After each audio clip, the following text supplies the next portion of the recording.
On those claims on day one of a 3-day visit. When pressed on reports of stolen aid, she said teams on the ground were conducting daily stock counts and providing consistent feedback on relief distribution. She added that neither her department nor the provincial government had received any formal complaints and that if supply seems insufficient, poverty and desperation may be driving perceptions of looting. As a technical teams, we meet first thing in the morning. I would assume maybe it's community members out of the devastation, poverty, possibly what we are allocating is not sufficient. Search and recovery operations continue across affected communities, with the province to mark a day of mourning tomorrow to honor the dead. Mungi Zikoko, Eyewitness News. The DA is referring Minister of Higher Education Nobuhle Nkabane to Parliament's Ethics Committee, accusing her of misleading the Portfolio Committee on Higher Education. The party says Nkabane misled the committee when she stated that all members of the SETA Education and Training Authority Board Chairpersons selection and evaluation panel were independent. But DA committee member Karabo Khakhau says the 5-member panel has people who are former provincial ANC Youth League leaders, as well as a current advisor to the minister, Nelisiwe Simane, who is a chief of staff in Nkabane's office. Khakhau also says Advocate Terry Mudau, who chairs the panel, has never attended any of the meetings, and the DA will request that all minutes of the panel be made available to the committee in full. The Democratic Alliance refers the Minister of Higher Education and Training, Dr. Nobuhle Nkabane, to the Ethics Committee of Parliament for lying to Parliament. This is after the minister assured the Portfolio Committee on Higher Education and Training that all members who served on the SETA Board Chairpersons selection and evaluation panel were independent. The NPA has been criticized for failing to prosecute those implicated in state capture, as this week marks 3 years since the last chapters of the State Capture Commission of Inquiry report were handed over to the president. NPA head Shamila Batoyi is under pressure from opposition parties to quit the job over botched state capture cases and extradition matters. Batoyi will appear before Parliament's Standing Committee on Public Accounts today to provide a status update on corruption prosecutions. ActionSA says it's planning to protest in Pretoria tomorrow to call for her removal. Lindsay Dentlinker reports. ActionSA's parliamentary leader Athol Trollop says the irregular handling of an extradition linked to the asbestos corruption case in the Free State is not an isolated blunder, but a pattern. There's supposed to be a war against corruption in this country. Nobody's seen one shot fired. And the blame must be laid at the door of the NPA and the National Director of Public Prosecutions. He says his party won't be intimidated by former executives implicated in the state capture project who now serve in the parliamentary benches as MPs of the MK party. They're defending themselves rather than being an effective opposition. They defend themselves in portfolio committees on matters under serious discussion. We're not going to be threatened by gangsters in this parliament. The party says it will be introducing a zero-tolerance corruption bill later this year to plug the gaps in enforcement and deterrence in the Prevention and Combating of Corrupt Activities Act. Lindsay Dentlinger, Eyewitness News, Parliament. And the Proteas are expected to touch down at OR Tambo this morning following their victory in the World Test Championship. Fans have started gathering at the airport in numbers to welcome the team. Captain Themba Bavuma and the team has also invited fans to Nelson Mandela Square in Sandton City tomorrow from 1 p.m. to celebrate the team's win. Gold is trading at $3,396.51 an ounce. The rand is at 17.96 to the dollar, 24.14 to the pound, 20.66 to the euro. Brent crude oil is at $76.86 a barrel. Early morning hustle and bustle has died down, but we're still seeing some mild, moderate congestion causing delays. N3 North heading to the Baklu interchange if you're coming from Alexandra Township. R21 crawling in both directions between the R23 interchange, that's the Benoni interchange, and Olifantsfontein Road. This is due to long-term roadworks taking place in that part of Gauteng. Please drive with care. A fine day in store for Gauteng. The temperatures will peak at highs between 20 and 21 degrees. The top story in EWN this hour. The Human Settlements Department has dismissed claims that aid for flood victims in the Eastern Cape is being looted, insisting relief is reaching those most in need. EWN, in touch, in tune and independent. For the latest, visit ewn.co.za or download the EWN app. What are the matters that matter to you? 702 listens.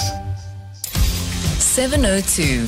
Live On the Prime Media Plus app. DSTV channel 856. 92.7. And 106 FM. Let's walk the talk.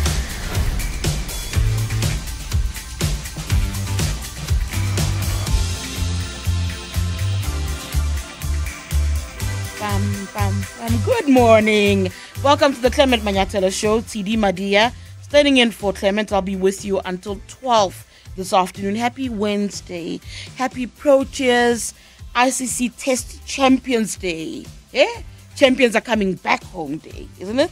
They're going to be at the airport. So a wonderful day to you and you and you and so on and so forth. I'm really happy for the Proteas. We've often called them chokers. I think we can't do that anymore. These are champions who come back home today. Been watching scenes at OR Tambo, and I see people are gathered to welcome them back home. I think they're expected to land anytime, really, any moment now, coming in from Heathrow. And of course, Sundowns did well. I didn't watch the game. I believe Abel stayed up at midnight to catch that game. So they've secured their first victory. So yay, Cabo Yellow, well done to you guys. I want your thoughts on all of these in just a bit. But also coming up on the show, at 10 o'clock we speak to ActionSA. It's scored the GNU 4 Fs on its report card, so we'll speak about that at 10 o'clock. At 10:30, we'll look at the post office. It's apparently on its way to making a profit, at least by 2029. So we'll hear from the Communications Portfolio Committee on that one. At 11 o'clock is Listener's Choice. I'm sure you've heard by now that South Africa has been grey-listed, right? So South Africa is apparently actually doing what it needs to do to get off that grey list. We'll find out a little bit later on from Ishma Momoniat, who's the advisor to Treasury, about what that means, and that's part of Listener's Choice. And of course, as per usual on a Wednesday, we wrap it all up with the sharing space. We start, of course, with the open line. What do you want to talk about? Anything you want to bring up, we are open to it. Let's discuss it. Is it the Proteas? Is it Sundowns? I wanted to talk about the Tyler Perry allegations. I've got thoughts. I'll tell you what I think a little bit later on. And of course, Higher Education Minister, Dr. Nobuhle Nkabane, again, genuinely exhausts me, but we're up for that conversation if that's what you want. 011-883-0702, 072-702-1702. That's for your WhatsApps and voice notes. 702. Let's walk the talk on 92.7 and 106 FM. Are your eyes watching what's happening at OR Tambo International? I'm very, very excited. I'm happy to see the country celebrating the Proteas. As I said, I think we often call them chokers. I think about the amount of times I've gone to like the Wanderers to watch a game and how you feel so disappointed that often people don't even finish a game when they see the Proteas choking, so to speak, where you see people literally walk out the stadium and it's empty while the game is still at play, while the match is still at play, because of how people feel. So I'm really, really excited. They're landing in just a bit, I believe. These are beautiful sporting wins. These moments for me are incredibly heartwarming. Remember listening to Themba Bavuma, our captain, speaking on what the championship means, and for him, for the team, and for the country as well. And a lot of what he spoke of is what he had taken from the rugby book, you know, when you watch the Springboks, and how for them very often it is about South Africa, the spirit of South Africa, and seeing us pulling together and having that euphoria, because we get so happy. We almost forget what South Africa actually really is in those moments. For me, though, this is what's been in my head all along. I don't know if you caught this on social media about Themba Bavuma. I want you to take a listen to this. It's been in my head. Starting with HPP, you leading it? This Themba, he comes from Langa. He came to score, score, Themba Bavuma. He comes from Langa, and he plays for Proteas. La la la la la. La la la la la, la la la la la la la la la. He comes from Langa, and he plays for Proteas.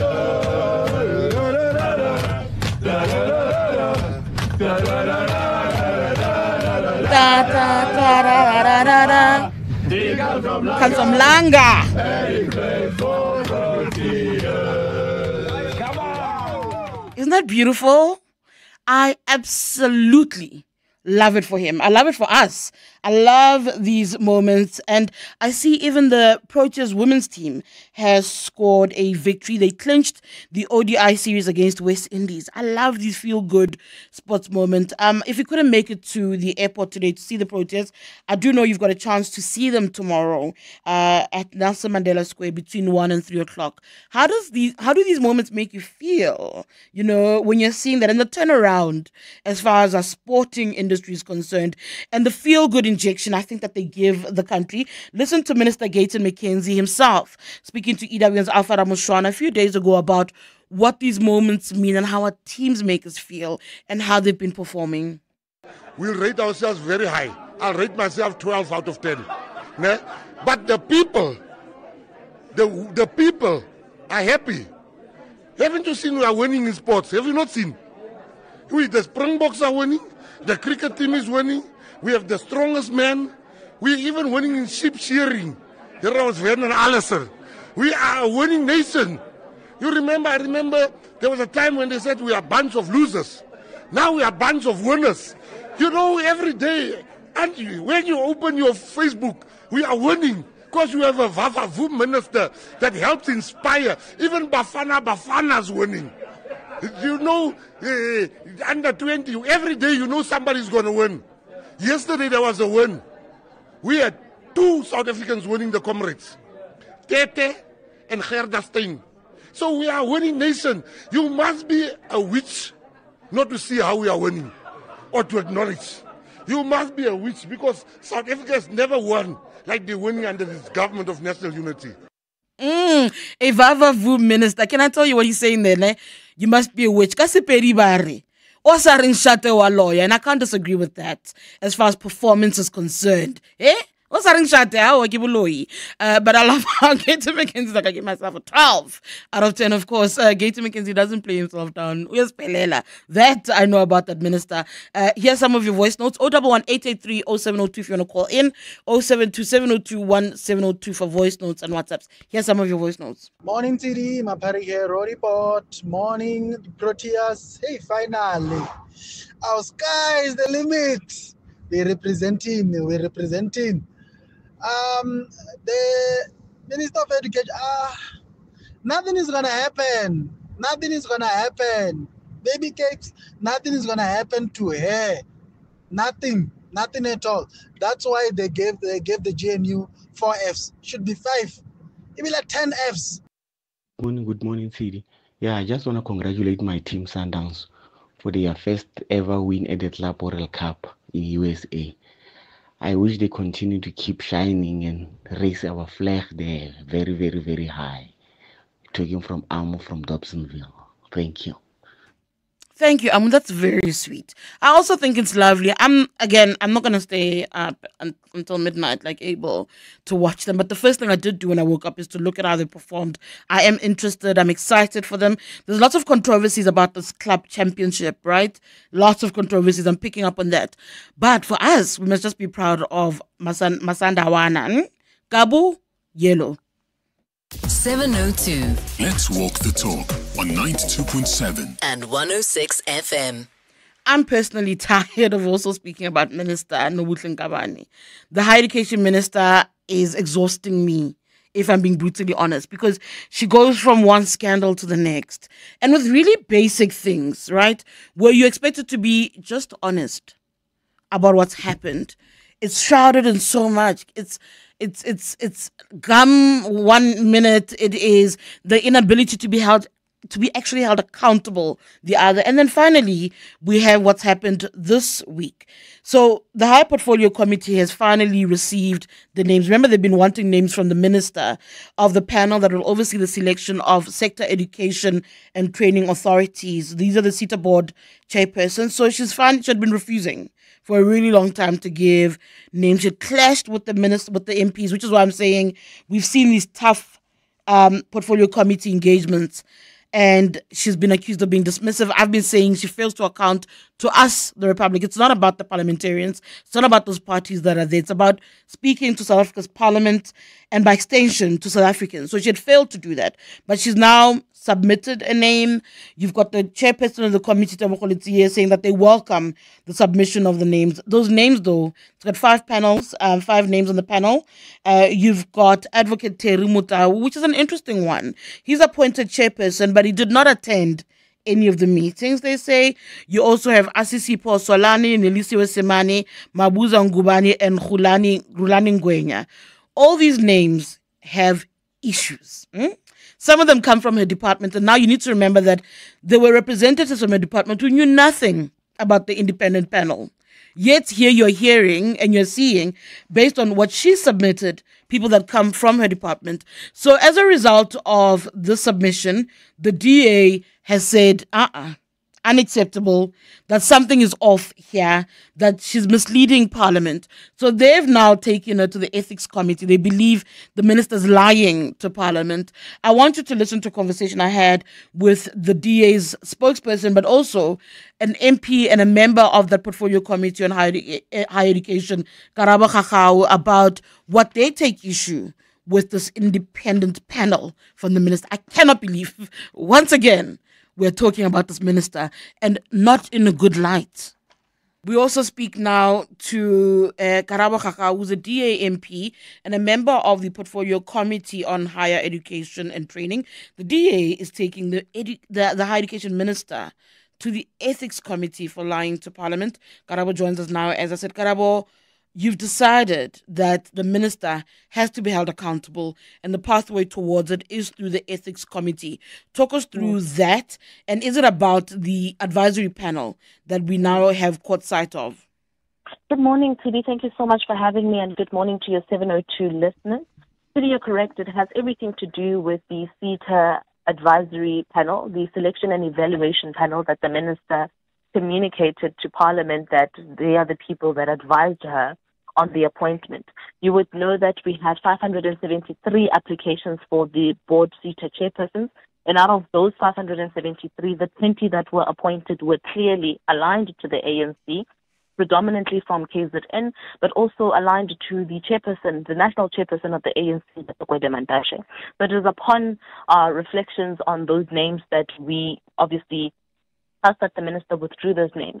But I also wanted to know who's this panel. So if you are saying there was a vetting process that went into this process, you must tell us what that vetting process looked like. She then eventually gave us the names of the panels, although she conceals one of them, and we still want to know that one mystery Casper the Ghost, who they are, because essentially they matter. But you would have noted that of the 5 that she's revealed, one is Advocate Tshidi Madia, who was supposedly the chairperson of this panel, yet according to the minister, never attended any meeting, which then begs the question, who actually chaired this meeting? But we also know that Advocate Tshidi Madia currently has a 2 million tender that is active within the city of Johannesburg via Loyiso Masuku's office, MMC Masuku's office. You'd also know, Tshidi, that Masuku was appointed as the chairperson of the food bev. So you can't have Tshidi Madia having 2 million rand tender that is currently active. That is one tender amongst other tenders that Terry has with the city of Johannesburg. 2 million under Masuku's office, and then the same Masuku now happened to have been appointed as the food bev chairperson. That's number one. Number 2, you have Asisi Solani. Asisi Solani is a former SASCO leader, is a former member of the Western Cape Youth League, and is currently serving as an advisor of the Minister of Higher Education. There's no independence there. Number 3, you have Nelisiwe Semane, who's currently the Chief of Staff of the Minister in her office. There's no independence there. Number 4, Mabuza Nkabane is the Chief Director of SETA Coordination in the Department of Higher Education. The same Mabuza Nkabane in the meeting that we had on the 30th meeting of May lied straight to my face when I asked him what his involvement was in this, in the appointment of these people. And he said he knew absolutely nothing, that he was not involved at all. So that's problem number 1. Another problem number 4. And there is no independence there. And the last name that the minister revealed is of Rulani Ngwenya, who's currently the Deputy Director General for Corporate Services within the Department of Higher Education and held a DDG position on corporate management in the Department of Tourism before.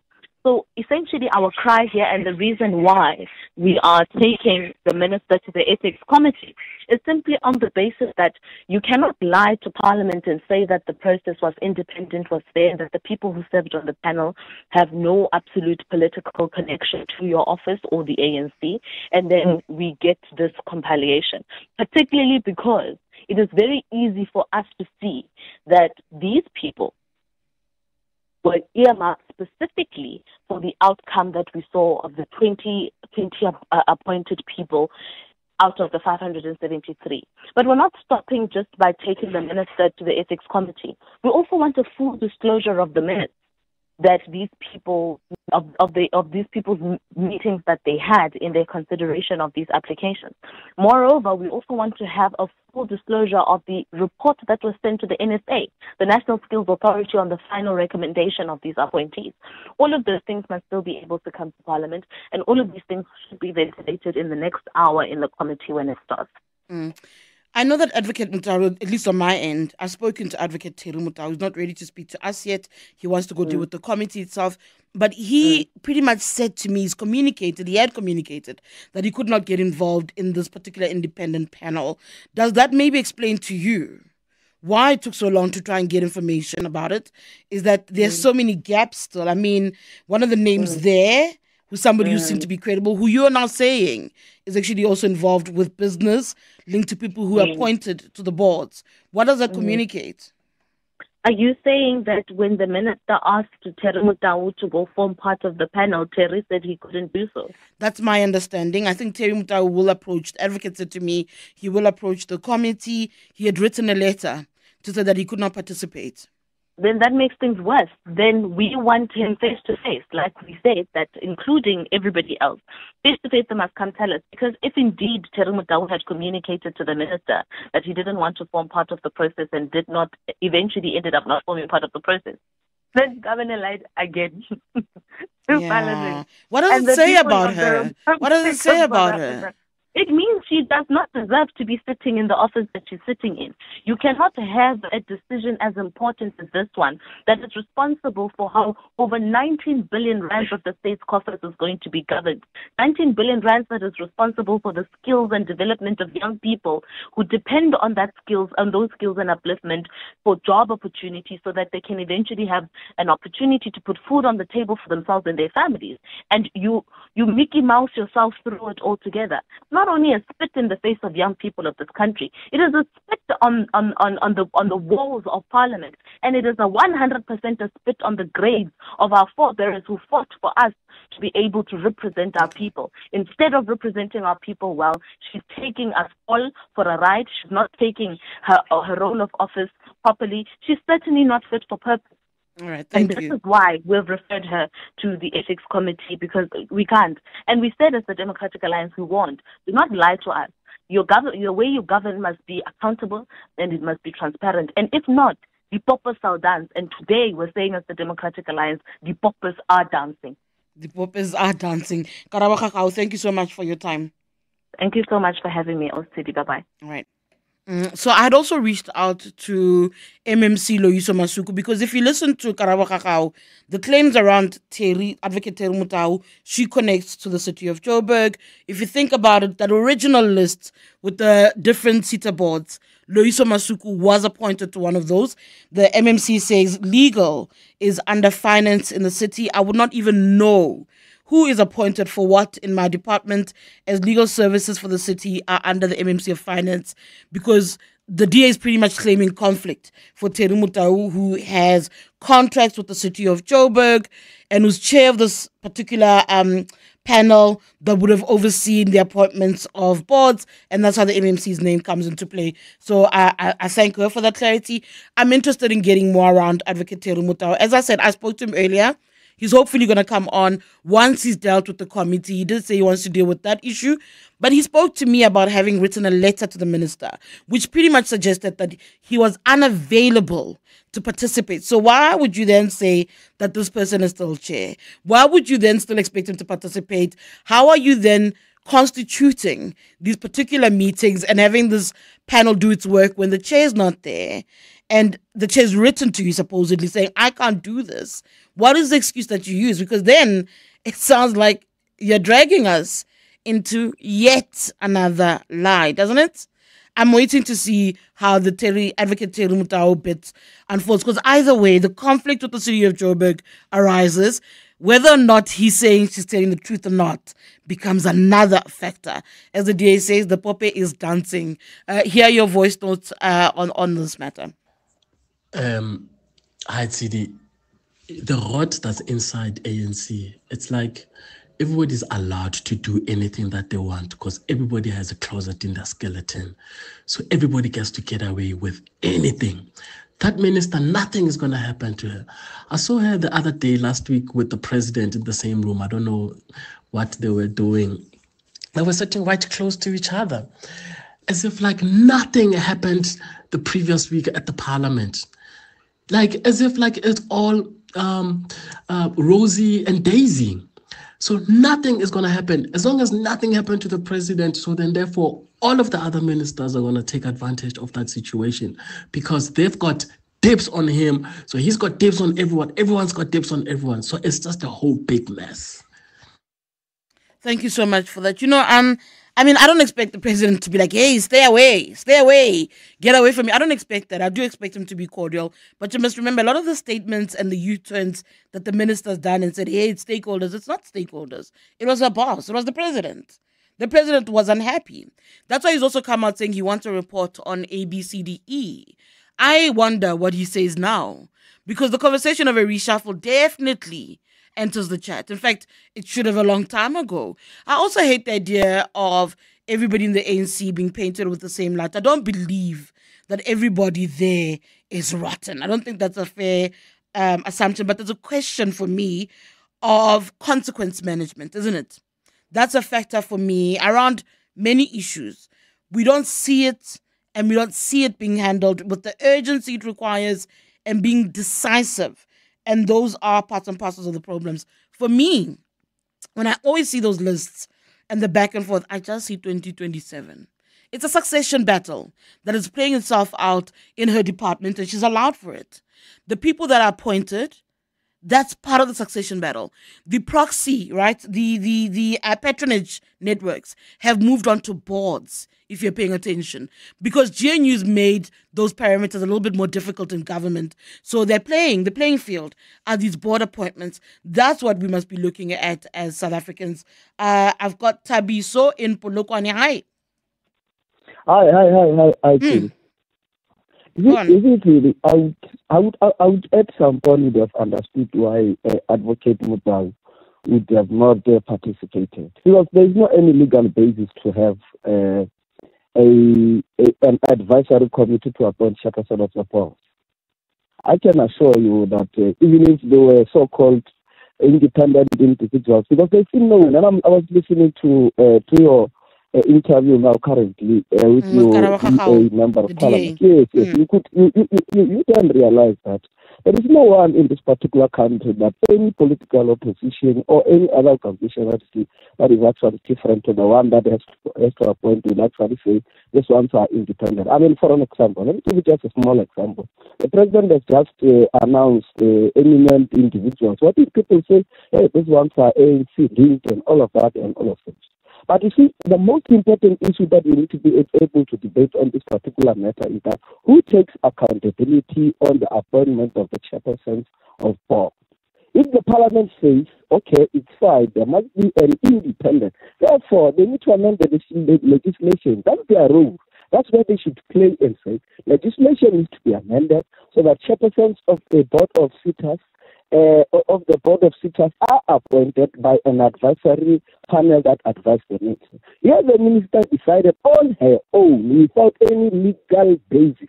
So what do you do when you do not have any legal basis that supports you to be able to do something, and it happens in this particular? Unfortunately, she just happened to have mentioned it in Parliament, and when mentioned it in Parliament, the answer was that can we have those particular names? Because there's just actually fishing everywhere, and that's happened on this particular committee. In many other appointments, how many board chairpersons have been appointed? Not necessarily on this one of higher education. Many. I take your point. I'm not a legal expert, so I'm not going to weigh in on that. But I'll weigh in on a minister who's then not able to be held accountable in Parliament, who lies, obfuscates, and that's part of the issue. What the DA is taking on with the ethics committee is that she lied. She lied about the panel's appointment. It's not about, hey, it's on the basis of failing to be open and transparent. Is that not an ethical issue? Is that not something we should expect from our leaders? Even if the legal, I can't argue the legal aspect. I'm not an expert. I have to ask that question. I agree with you on that particular one. Perhaps maybe you must get someone who understands the legal basis to be able to ask for help. I always ask for help. That is what is important. So that as and when we debate whether she lied in Parliament or not, we are able to say what would have made her to say the word what you have said. That's got nothing to do with the legal basis. I've got to go though. Thank you so much. It's not an issue of lying cannot be made. We can't excuse you lying in Parliament because anyway, of a legal basis. I don't agree with that. The issue of getting legal help, absolutely. Legal clarity, absolutely. But it still doesn't excuse how she's handled herself, right? She could have actually sought the legal advice. I'm running very late for news. I apologize. Fiso Zulu's got your headlines. Thanks, Tshidi. Good morning. The Human Settlements Department has dismissed claims that aid for flood victims in the Eastern Cape is being looted, insisting relief is reaching those most in need. Last week's torrential rains left at least 90 people dead and displaced over 3,000 residents across the province. Minister Thembise Melane is the latest official to visit Mthatha, the hardest hit region, to assess the damage and oversee plans to rehouse those left homeless. The NPA has been criticized for failing to prosecute those implicated in state capture, as this week marks 3 years since the last chapters of the State Capture Commission of Inquiry report were handed over to the President. NPA head Shamila Batoy is under pressure from opposition parties to quit her job over botched state capture cases and extradition matters. And an accused in the Senzo Meyiwa trial who will be subjected to a dental examination has rejected having it done by a government surgeon, saying he has lost confidence in the state.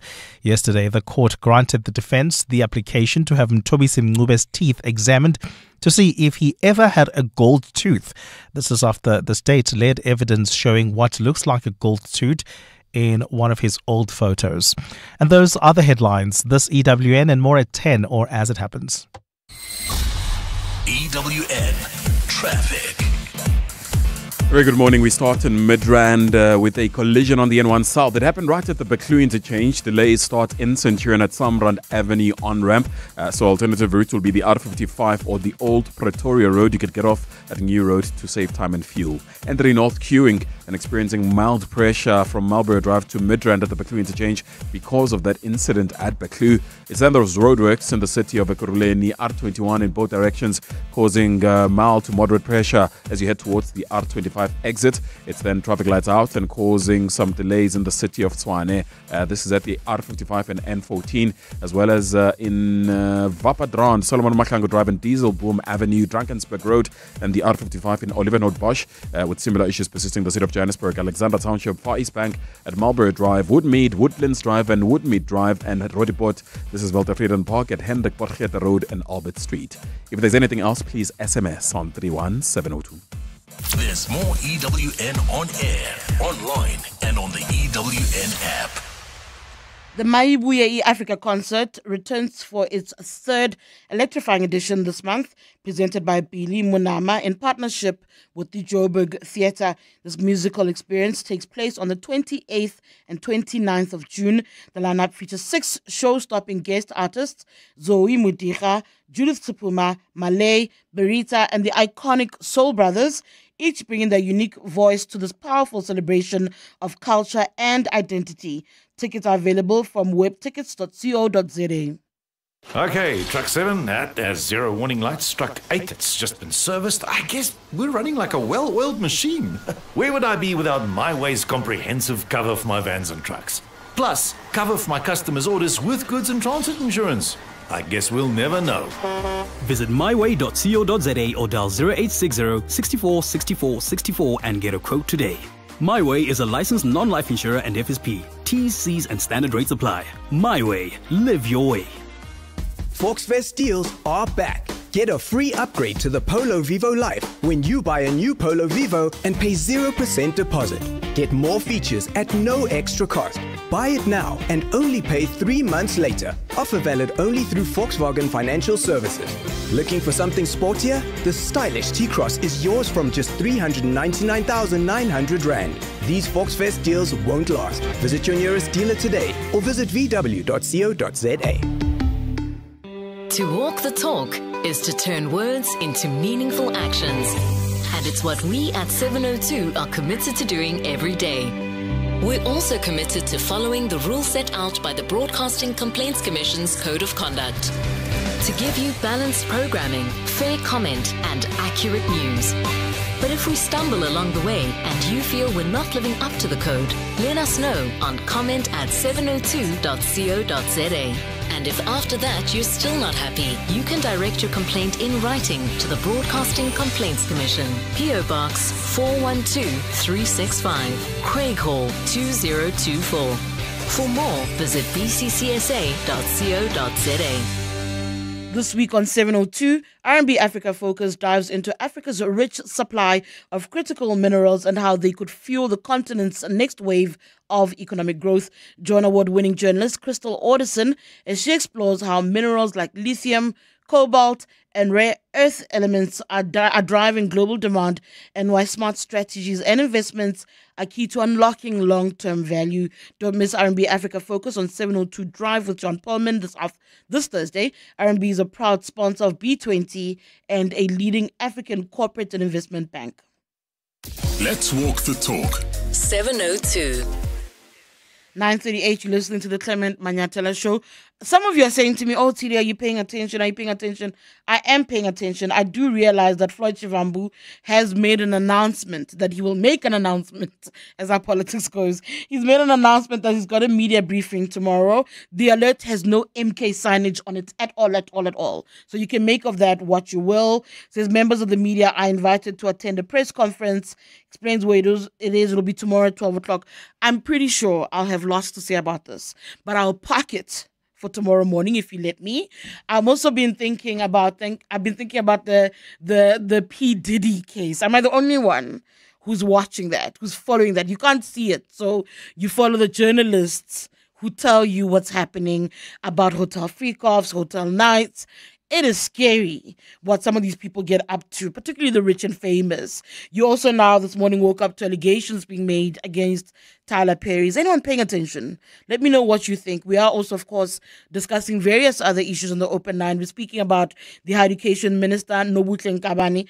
And again, she finds herself in hot water. We are speaking, of course, about the Proteas. Have they landed? I think they've landed. I'm kind of trying to look at the TV. It looks like they've arrived. Abel, they've arrived, eh? Can you see? Abel, I'm trying to look at the TV. It's on the other side. I'll let you know in 2 seconds. I'm going to go look at it properly now. But we are taking your voice notes and WhatsApps. 07270217002 for voice notes and WhatsApps. 011-883-0702 to call in and to share your thoughts. Ash, as for our ministers, I am very disappointed. Very, very disappointed. You know, we were hoping that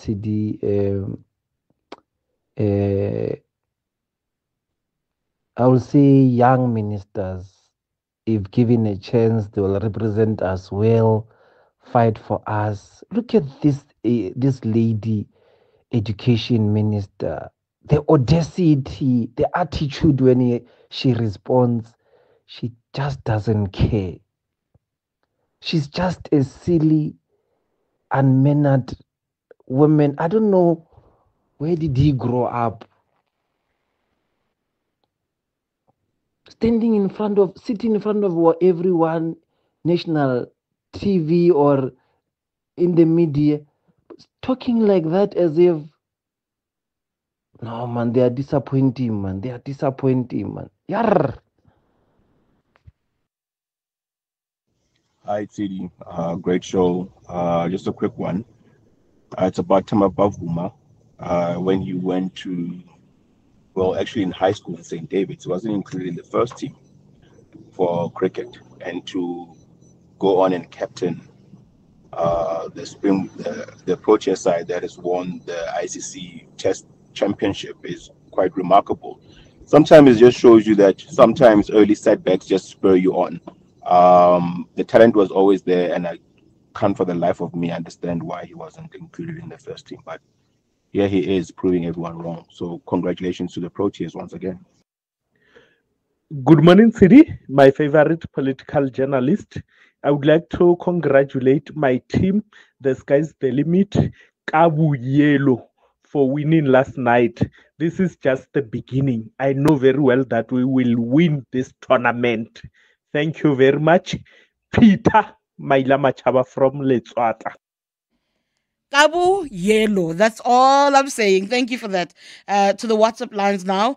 Morning, one should say congratulations to Sundowns. Apparently they won their first and only win. How do you know? Only win at the tournament, How do you know? How do you know that's going to be their only win? They've clinched their first win, which is fantastic.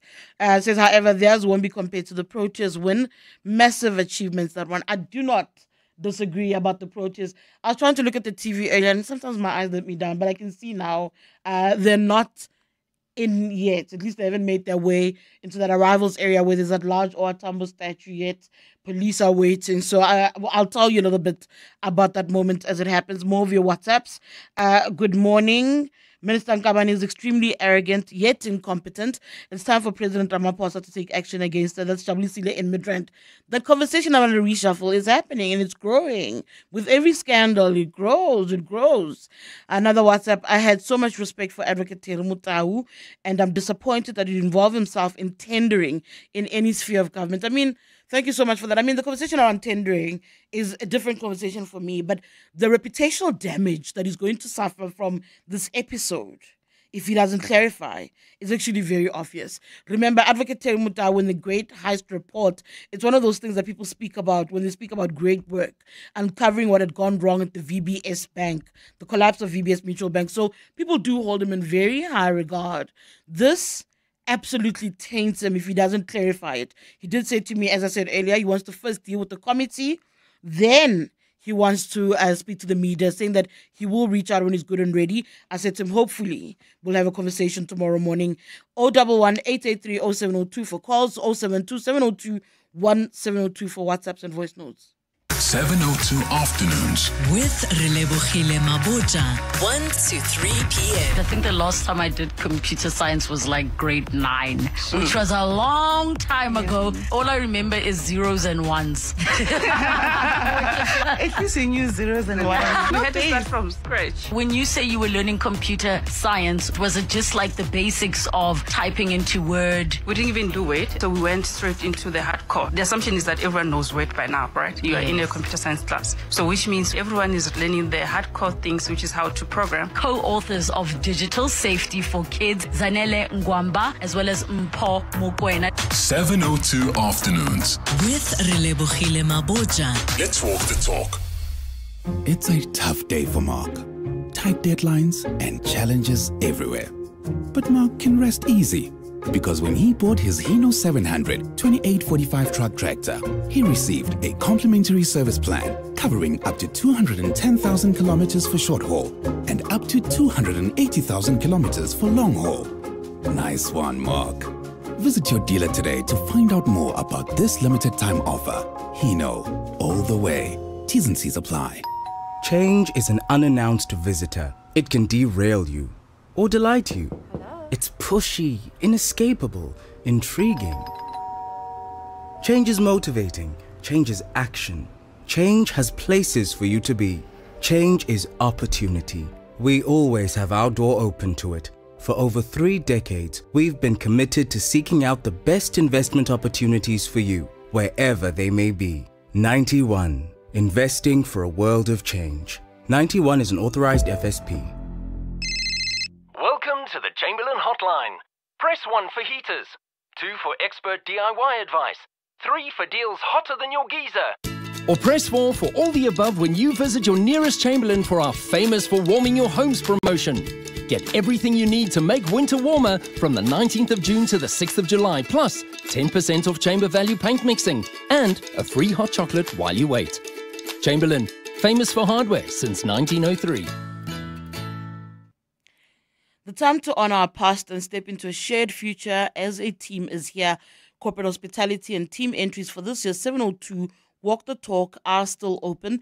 Gather your colleagues together on Sunday, 27 July, to walk through the historic Freedom Park Heritage Site, past national landmarks, and finish at the Union Buildings. To book hospitality, email hospitality@raceoffice.co.za. For corporate entries, visit primemediaplus.com. 702 Walk the Talk, hosted by Freedom Park Heritage Site in the city of Tshwane, where footsteps become footprints. 702. Let's walk the talk on 92.7 and 106 FM. 9:46. You listen to the Clement Manyathela Show. It is the open line. I'm taking in a variety of your issues. Whatever you want to raise, we still have time to try and deliberate over it, discuss it, unpack it, if you may. 011-883-0702, 072-702-1702. That's for voice notes and WhatsApps. Let's listen to some of your WhatsApps. Hi, Tshidi, Andrew. I think with the Minister of Higher Education and Training, the President must just remove her. I think her behavior does not represent the sector, and I for one, am definitely disappointed and highly disappointed in her. She needs to be replaced as urgent as possible. Thank you. Tshidi, good morning. Everyone can complain about ministers, the government, the GNU, the DA. I always complain about the leader, the first citizen of this country, Cyril Ramaphosa. Everything about Cyril Ramaphosa is a failure. And people are busy shouting at each other, scratching each other. Because that lady of Minister of Higher Education, you would have dealt with him quickly. Or Nkadimeng, or Nchabeni, or whoever. Even the DICOs are back. They're in government. Look at all those criminals are in government. Some of them are running portfolio committees, are there. Badge sitters on everything. Cyril Ramaphosa's government is a failure. But I'm not shocked. He took the ANC to 40%, and they have no one else to replace him with. So they continue with him. So they say the status quo remains and nothing will change. I don't know what we're expecting, Sindile. Thank you so much for that. They do say a fish rots from the head down. I think that's the saying. And that's the thing, is you're the leader. You will take the fall. It sits on your shoulders, how a team performs. So when a minister is seen to be wayward and dishonest and arrogant and fails to account and all of that, it will always go back to the head of state, to the boss, the head of state. I don't know if it matters to people that the president has intervened. That's another thing I keep talking about, is at every instance where the minister's done a U-turn, has apologized, has actually never apologized, has tried to explain herself. I've not seen sorries in her statements, but every time she's had to explain herself or go back and undo processes, that's not happening because of her conscience or the kindness or because she's understands that people are outraged. No. It happens because the president is outraged. And it goes back to, if you think about it, it goes back to the performance reviews, right? So he would go and mark, in essence, right? Measure their performance of ministers. But we're not allowed to see that. And I think that's highly unfair, by the way, because they don't perform at the behest of the president. He himself, as an executive body, serves at the behest of us, the citizens. So this particular job he does for us. And so I've always had an issue with that as well. To your WhatsApps now, ST says, regarding Parliament and reshuffling regarding the Minister of Education, Ramaphosa is always hesitant when it comes to that. Even he was forced to act on Simelane. It was not a real reshuffle, but a shift. It's because he's also compromised himself. That's the thing. If you're in leadership and you don't act, you leave question marks about you. The dissatisfaction always goes to you. I always say to people, if you're a leader and you don't act and you don't curb and you don't deal with things that are going sideways, you don't curtail those, tomorrow you're the villain. And that's exactly what we are seeing around the president as well, isn't it? Hear more of your voice notes. Good morning, Tshidi. Tshidi, you know the president of South Africa, Cyril Ramaphosa, is not taking us serious. You remember what he did with the justice minister? He only swap. He take this one, he put it head there. He take this one, he put it there, so that you can be quiet. Now you all guys are quiet about the corruption that that justice minister did with the VBS, because now she's been removed there. Good morning, Siri. You know, so far, I'm not surprised, about what is happening at SETA. I know many people that are getting money from SETA. We're not doing anything for education. We're not even connected to any structure in education. There is a lot of looting in SETA. They must investigate that. I know a lot about that. Thank you, Stephen Sebuki. Thank you so much for those. That sentiment also around the reshuffling. It's one that you keep hearing over and over again, and that people are shifted to aid and to prevent them from being held accountable. That's something that also happens with political elites. I don't want to go back to, I'm studying this thing, but it is also what I'm learning about, particularly the actions of former liberation movements. Think about what's happening across even our continent, right? Even on our region. It is happening back and forth. On Twitter, Thabo Moroke says, I'm following Ashley Banfield on the PDD trial. Scary stuff. Like, actually really bad boy for life. It is astonishing, the stuff that's coming out of that particular trial. We're not allowed, there's no proper visual. It's very difficult to follow. So you must pick your journalist and follow that journalist. That's the best way I've kind of managed the Diddy trial, to try and figure out what's going on. But it is astonishing. And even the allegations. And if you listen to commentators, Kanye West, Yeezy, his name is also being dragged into the conversation. There's something weird about that intersection of power and money and fame that's just really problematic. I've got a few more, I think, of your voice notes. Let me play those for you. Morning, TD. Morning, listeners. Like one of the previous voice notes or callers said, he's not surprised. I'm joining him. I've never been surprised at any one of these incompetent and impotent ministers or political parties, particularly one in particular. The point here is, in government, South African government, we know that corruption abounds much. It's about who has what on who owes who a favor, and so on and so on and so on. Fortunately or unfortunately, we in South Africa, we play the long game. We had 30 years of long years of corruption. Soon, this will come to an end.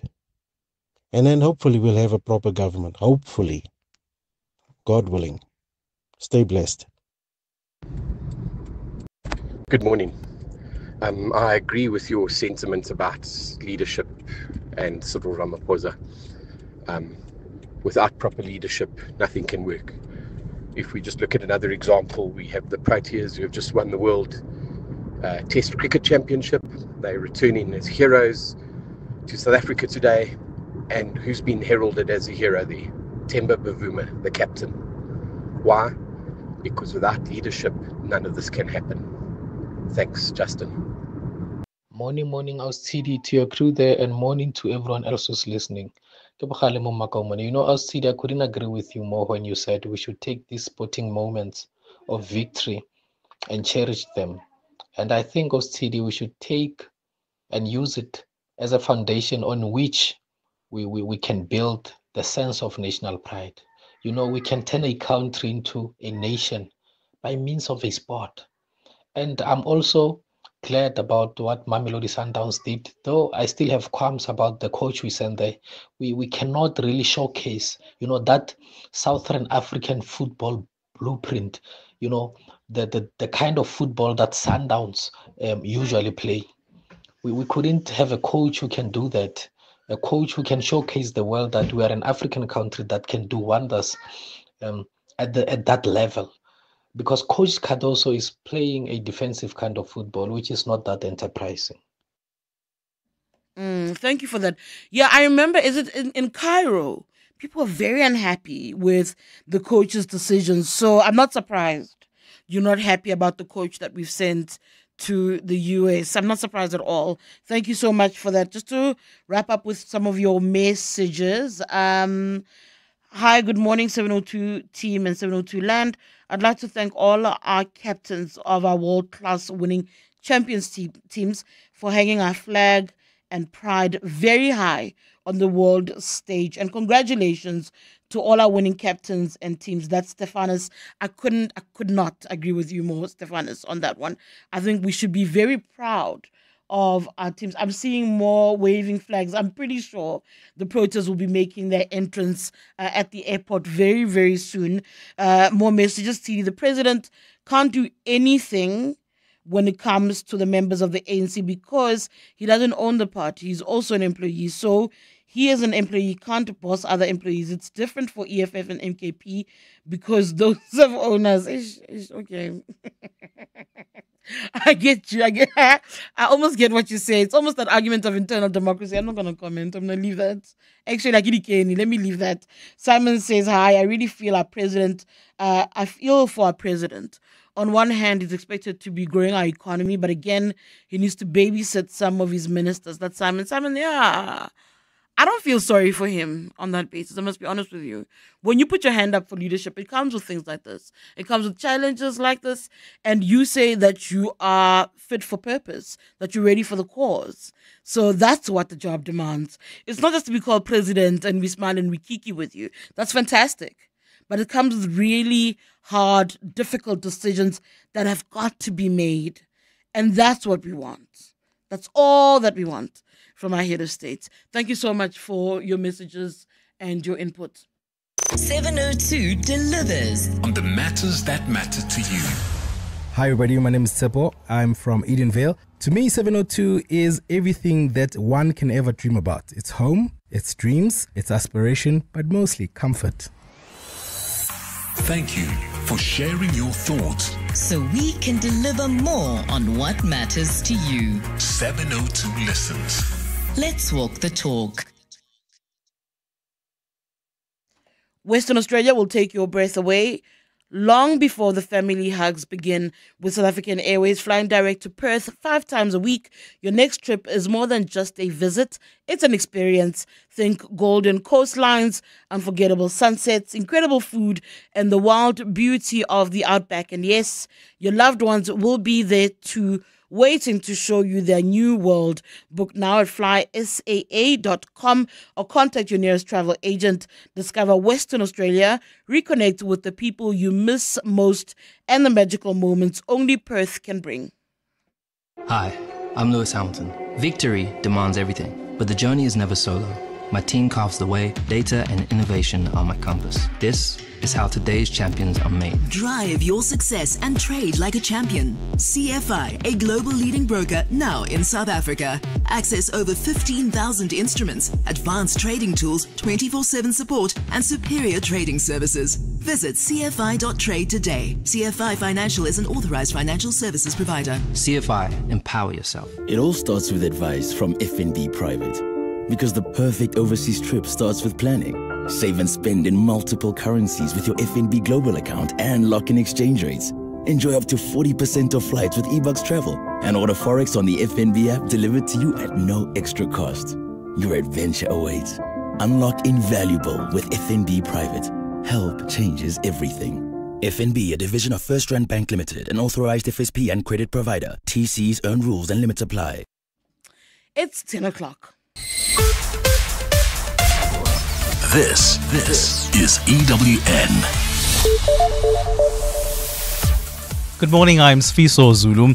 The Human Settlements Department has dismissed claims that aid for flood victims in the Eastern Cape is being looted, insisting relief is reaching those in need. Last week's torrential rains left at least 90 people dead and displaced over 3,000 residents. across the province. Minister Tshidi Madia is the latest official to visit Mthatha, which is the hardest hit region, to assess the damage and oversee plans to rehouse those left homeless. Mongezi Koko reports. A tale as old as time, looting and mismanagement at ground level. But Minister Simelane was quick to shoot down those claims on day one of a 3-day visit. When pressed on reports of stolen aid, she said teams on the ground were conducting daily stock counts and providing consistent feedback on relief distribution. She added that neither her department nor the provincial government had received any formal complaints, and that if supply seems insufficient, poverty and desperation may be driving perceptions of looting. As technical teams, we meet first thing in the morning. I would assume maybe it's community members out of the devastation, poverty, possibly what we are allocating is not sufficient. Search and recovery operations continue across affected communities, with the province to mark a day of mourning tomorrow to honor the dead. Mongezi Koko, Eyewitness News. The NPA has been criticized for failing to prosecute those implicated in state capture, as this week marks 3 years since the last chapters of the State Capture Commission of Inquiry report were handed over to the President. NPA head Shamila Batoyi is under pressure from opposition parties to quit the job over botched state capture cases and extradition matters. Batoyi will appear before Parliament's Standing Committee on Public Accounts today to provide a status update of corruption prosecutions. ActionSA says it's planning to protest in Pretoria tomorrow to call for her removal. Lindsay Dentlinka reports. ActionSA's parliamentary leader Athol Trollip says the irregular handling of an extradition linked to the asbestos corruption case in the Free State is not an isolated blunder, but a pattern. There's supposed to be a war against corruption in this country. Nobody's seen one shot fired. And the blame must be laid at the door of the NPA and the National Director of Public Prosecutions. He says his party won't be intimidated by former executives implicated in the state capture project who now serve in the parliamentary benches as MPs of the MK party. They're defending themselves rather than being an effective opposition. They defend themselves in portfolio committees on matters under serious discussion. We're not going to be threatened by gangsters in this parliament. The party says it will be introducing a zero-tolerance corruption bill later this year to plug the gaps in enforcement and deterrence in the Prevention and Combating of Corrupt Activities Act. Lindsay Dentlinger, Eyewitness News, Parliament. An accused in the Senzo Mewa trial who will be subjected to a dental examination has rejected having it done by a government surgeon, saying he has lost confidence in the state. Yesterday, the court granted the defense the application to have Mthobisi Mncube's teeth examined to see if he ever had a gold tooth. This is after the state led evidence showing what looks like a gold tooth in one of his old photos. The state is using this evidence to match Mncube to the description given by witnesses. Mncube and 4 others are standing trial for Meyiwa's 2014 murder. Khomotso Modise reports. Now that Mthobisi Mncube has won his bid to have his teeth examined to see if he ever had a gold tooth, the question of who will do the examination remains.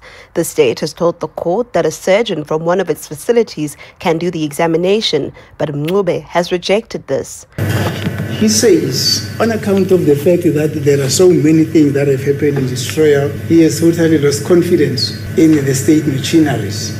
So he would prefer that the court makes a directive that he be seen by a private practitioner. The court has granted Messi a day to determine how much a private dental surgeon would cost, and the state has agreed to inquire if it can pay for the examination. Khomotso Modise, Eyewitness News at the Pretoria High Court. And hundreds of fans have gathered at OR Tambo International Airport to welcome Victoria's Proteas to the country following an historic showing in the World Test Championship final. The team won their first major title in 27 years on Saturday after beating Australia at Lord's Cricket Ground in London. EWN sports reporter Mawande Mateza is at the airport and joins us now live. Mawande, how's the atmosphere there? Morning, Fiso. Well, South African cricket fans have never experienced a day like this. Hundreds of people have gathered here to witness something that many didn't think they would see, and that is a major ICC trophy in the hands of a South African cricket captain. A festive crowd, including former players, current teammates, People who took time off from work and school children as young as 6 started arriving early this morning and have been in a celebratory mood, anticipating the appearance of the players. The Proteas will host their official victory celebration tomorrow at Nelson Mandela Square in Sandton City, and of course, fans are welcome to attend. Mawande Mateza, Eyewitness News at OR Tambo International Airport. Gold is trading at $3,384.54 an ounce. The rand is at 18 rand exactly to the dollar, 24.22 to the pound, 20.72 to the euro. Brent crude oil is at $76.42 a barrel. On our roads in Kempton Park, we've got a collision on the R24 Albertina Sisulu Highway. It's westbound, happened just before Isando Road Bridge. It's causing delays from OR Tambo International Airport. Mid-run collision still active on the N1 South. Right at the Baklu interchange, delay starts in Centurion at Sambrand Avenue. Alternative routes are the R55, or you could use the old Pretoria Road. Please expect heavy delays. A fine day in store for Gauteng. The temperatures will peak at highs between 20 and 21 degrees. The top story in EWN this hour. The Human Settlements Department has dismissed claims that aid for flood victims in the Eastern Cape is being looted, insisting relief is reaching those in need. EWN, in touch, in tune, and independent. For the latest, visit ewn.co.za or download the EWN app. Walk through history, walk with it. Sunday, 27 July, 7:02 Walk the Talk. Hosted by Freedom Park in the city of Tshwane. More on primemediaplus.com. 7:02 Live on the Prime Media Plus app. DSTV channel 856, 92.7 and 106 FM. Let's walk the talk.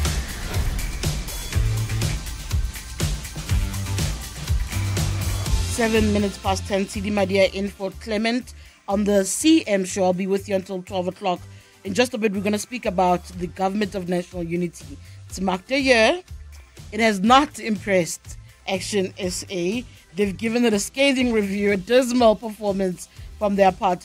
I'm looking at some of the messages that were coming in during our open line. Disibe Joel Siabi says to me, Mara, Okaru, you're discrediting the pyramids of Egypt for outsmarting Sundowns in that game in Cairo. Remember the CAF final? So Sundowns coach has done very well since taking over. What Sundowns supporters have said after losing the CAF final and what Sabalenka said after losing to Coco Gauff are pretty much the same. I don't know if you agree. If you want to weigh in on our conversation, of course, on the GNU with ActionSA, feel free to do so. 011-883-0702 to call in. 072-702-1702 for your WhatsApps and voice notes. Let's walk the talk. 7:02. All right, so ActionSA has what they have labeled a tracker of sorts, right? They track the performance of the GNU. They've issued a scathing review of the Government of National Unity's first year in office, assessing the performance across 6 categories. They're looking at ethical leadership, economic growth, service delivery, and law, as well as law and order. The party says by every metric there, the GNU's failed to deliver meaningful reforms. I'm joined now by ActionSA's parliamentary leader, Ethel Trollip, on the line. Ethel, good morning. Thank you for joining us. Good morning, Tshidi. Thanks for having me on your show, and good morning to your listeners. How important was it at the very beginning, a year ago really, for ActionSA to track the performance of GNU, to say we need to hold them accountable, look at everything that they do? How important was it to establish this, and how did you go about establishing it and determining those different categories that you needed to measure the performance of GNU against? Thank you very much, Tshidi. I think that's a very good leading question, because we made a conscious decision not to enter into the GNU. We were invited. We believed that we needed a balance in Parliament. We have a very big government, makes up nearly 70% of parliamentary representation, and then there's a big section that call themselves the Progressive Caucus, but actually rather more like a regressive caucus, with MKP being the official opposition. So we believe that we should play a constructive opposition role, and in order to do that, you need to measure performance of government. You don't want to be stereotypically critical of everything the government does. So we set up a GNU tracker. It was based on the statement of intent that was issued by the GNU partners. And there were 6 themes that we evaluated: ethical leadership and public service, economic growth that creates job opportunities. 3, enhancing infrastructure for efficient trade and transport. 4, improving basic service delivery. 5, quality education for all. And 6, law and order that upholds a just society. Those were the themes. And then we set about asking parliamentary questions, considering Auditor General's reports on many of those items, and also just, tallying developments in all of those themes. And let's speak about some of the key findings across those themes. Well, look, let me start with, I'll go through them all very briefly. Ethical leadership. I mean, there's a long list of why they scored an F, but primarily, we're very concerned that, Cyril Ramaphosa made a commitment to fighting a war against corruption, and we haven't seen a single shot fired really against corruption. We see that the bloated cabinet is stacked with people that have clouds of corruption hanging over their heads, and Cyril Ramaphosa does nothing about that. And we've also seen his bloated cabinet, entertaining themselves lavishly on the public purse, traveling abroad, living the high life in expensive hotels across the globe. And we believe that that's not a very good example of ethical leadership. Then when it comes to economic growth and job creation, we've seen the first quarter of this year's GDP figures and market-related figures is that there's a crisis with unemployment. We lost nearly 300,000 jobs in the first quarter, which means every single workday, 5,000 people go home and tell their families that they no longer have the dignity of a job. With regards to enhanced infrastructure and for efficient trade and transport, we've seen some improvement there, and we gave them credit for that. But we know that our rail infrastructure is completely decrepit. It has been allowed to be vandalized and basically destroyed. Our road networks are crumbling under trucks that are transporting goods that should be on rail. But there has been some improvement there. We're still very concerned about the productivity of our courts. And then basic service delivery is where things happen at local government level. And frankly, local government service delivery is parlous. That's why they got an F for that. And then quality education, we're still very concerned that the dropout rate is so high, that there's a massive difference between government education, former Model C education results, and private school results. The graduation for, post-matric studies in those 3 different spheres of education are just poles apart. And then lastly, law and order, Tshidi. I mean, these are figures that indicate very blandly and blatantly how badly this government has performed. Yes, murders are slightly down, but we must never forget that we are the murder capital of the world, so we can't crow too much about that. But gender-based violence is on the ascendancy. Gang and extortion, gang-related violence and extortion is on the ascendancy. We literally are a lawless society, and that was no better put on show than by the delegation that went to the White House. I remember Helena Wasserman wrote a story where she said, for the casual observer, South Africa was displayed as a violent country at war with itself. Now that is a terrible epithet to have for a country like ours. You know what that does to investment, tourism? We really shoot ourselves in the foot when it comes to crime. We should be one of the most unbelievably best performing countries when it comes to tourism. We've got it all in this country, beautifully situated on the globe, but those kind of headlines and the reality about crime in our country makes it impossible for people to want to come here. It is embarrassing when you say, no, there's no genocide, but there's crime across the board. Yes. It really is humiliating, Ethel, when that's how you try and explain why there's no white genocide in the country. It is awful. Let's speak about Parliament as well, because I've often noted that there are questions that go unanswered. And I think your track has also been able to look at that as far as accountability is concerned. Well, that's the essence of accountability. If you have a government that's not prepared to hold a mirror up to itself, and they simply scorn the conventions of Parliament, and ministers just refuse to answer, or they answer in a very generic fashion, or they send you 800 pages of nothing, we have a government that's very arrogant. And unfortunately, that arrogance comes with the size of our government, a 70% representation in Parliament. The GNU is very big, and we are very nervous about big government. We have seen that they've been, not coherent a lot of the time. That's why we had 3 efforts at passing a budget. But still, when they do put their heads together and decide to do something, they could bulldoze anything through this parliament. So we're very concerned that this government is not keen on holding a mirror up to itself. And unfortunately, it starts at the top, Tshidi. We have a president who's embroiled in the Pala saga, and nobody is wanting to put a microscope on that matter. And that is why we are seriously going after the National Prosecuting Authority, because we will never deal with corruption. We will never deal with the arrogance of a massive government if we have a prosecuting authority that is simply not capable, unwilling, by design or default, to prosecute high-profile cases. So that's why we're calling for the suspension of the NDPP, Shamila Batoy, and we are calling for an urgent investigation into why the National Prosecuting Authority simply cannot prosecute. The Zondo Commission documents were handed to the President almost 3 years to the day ago, and we've seen nothing. You know, they say there's a war, the President is waging a war against corruption, yet we haven't seen one shot fired in the direction of the Zondo Commission. All right. If you've got questions for Ethel Trollope, feel free to call in. Do you agree with the review put out by ActionSA, giving 4 Fs to the GNU, saying that, you know, the GNU's performance over the past year has been completely dismal? 011-883-0702, 072-702-1702. We'll be back after this. Aubrey Masango. Weekday evenings, 8 to midnight. Things are escalating between Israel and Iran. We're told that the strike against Iran has much to do with the fact that Israel has evidence that they are literally 2 weeks away from being able to launch a nuclear warhead. But I'm not hearing a conversation about the fact that Israel already has nuclear weapons. I'm thinking about Hiroshima and Nagasaki in Japan. The only country in the world that has ever used an atomic bomb has been the United States on another country. Aubrey Masango. 8 to midnight on 702. 702.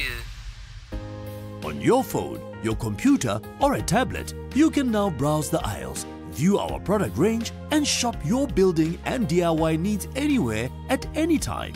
Skip the traffic and get everything online with Cashbuild and delivered. As the online store is linked to your nearest Cashbuild store, you can also enjoy free local delivery. Visit cashbuild.co.za/shop today. T's and C's apply. At Bright, we don't just provide business insurance, we insure your business's future success. Because your business is so much more than desks and computers and equipment, which is why we use our specialist expertise to tailor solutions for each client differently to ensure what's really important. So insure your businesses. Financial security. With Bright today, contact your broker or go to brightinsure.co.za to find out more. Bright, approach risk with purpose. Bright is a licensed insurer and authorized FSP. So, how did it go? Oh, just perfect. The drive, so comfortable. The panoramic sunroof, my highlight. But what about the date? It was nice, but the Jolian Pro, next level. Sometimes the drive is the best part. The Haval Jolian Pro from 4,299 per month. Visit gwm.coza for T's and C's and book a test drive. Go with more. Go with GWM. This isn't just a walk, it's a journey through memory, through meaning. The 702 Walk the Talk, hosted by Freedom Park in the city of Tshwane, returns on Sunday, 27 July. Walk from the hallowed grounds of the Freedom Park to the southern lawns of the Union Buildings and past some of our capital city's most iconic landmarks. Choose from 8 kilometers to 6.7 kilometers. Those are in honor of Mandela Month, or 4 kilometers for something lighter. Entry is 360 rands for adults and 200 rand for kids under 12. There's no parking at the start or the end, so book your park and ride from Joburg or Pretoria when you enter. Sign up on primemediaplus.com. 702 Walk the Talk, hosted by Freedom Park in the city of Tshwane. Walk with meaning, walk with us. 702. Let's walk the talk on 92.7 and 106 FM. It's 20 minutes past 10. We are in conversation with ActionSA. It's put out its report card. its assessment of the Government of National Unity a year, 12 months into its formation. 4 F grades were handed out for ethical leadership, economic growth, service delivery, as well as law and order. ActionSA is saying that the coalition government is bereft of ideas, it's lacking in policy direction and strategy, and has not reformed government. We're in conversation, of course, with Ethel Trollip, who's ActionSA's parliamentary leader. Ethel, welcome back. In assessing the GNU, there's a question of the opposition, and you've kind of alluded to it already, that, you find an issue with the MKP and the EFF, saying that they failed to live up to the standard that was set by the DA previously. Let's speak about that, because one would imagine that opposition parties also try to find one another, try to work together in order to make sure that they effectively hold the government of the day accountable. Yeah, I do want to say that there is some collaboration between opposition parties in the National Assembly.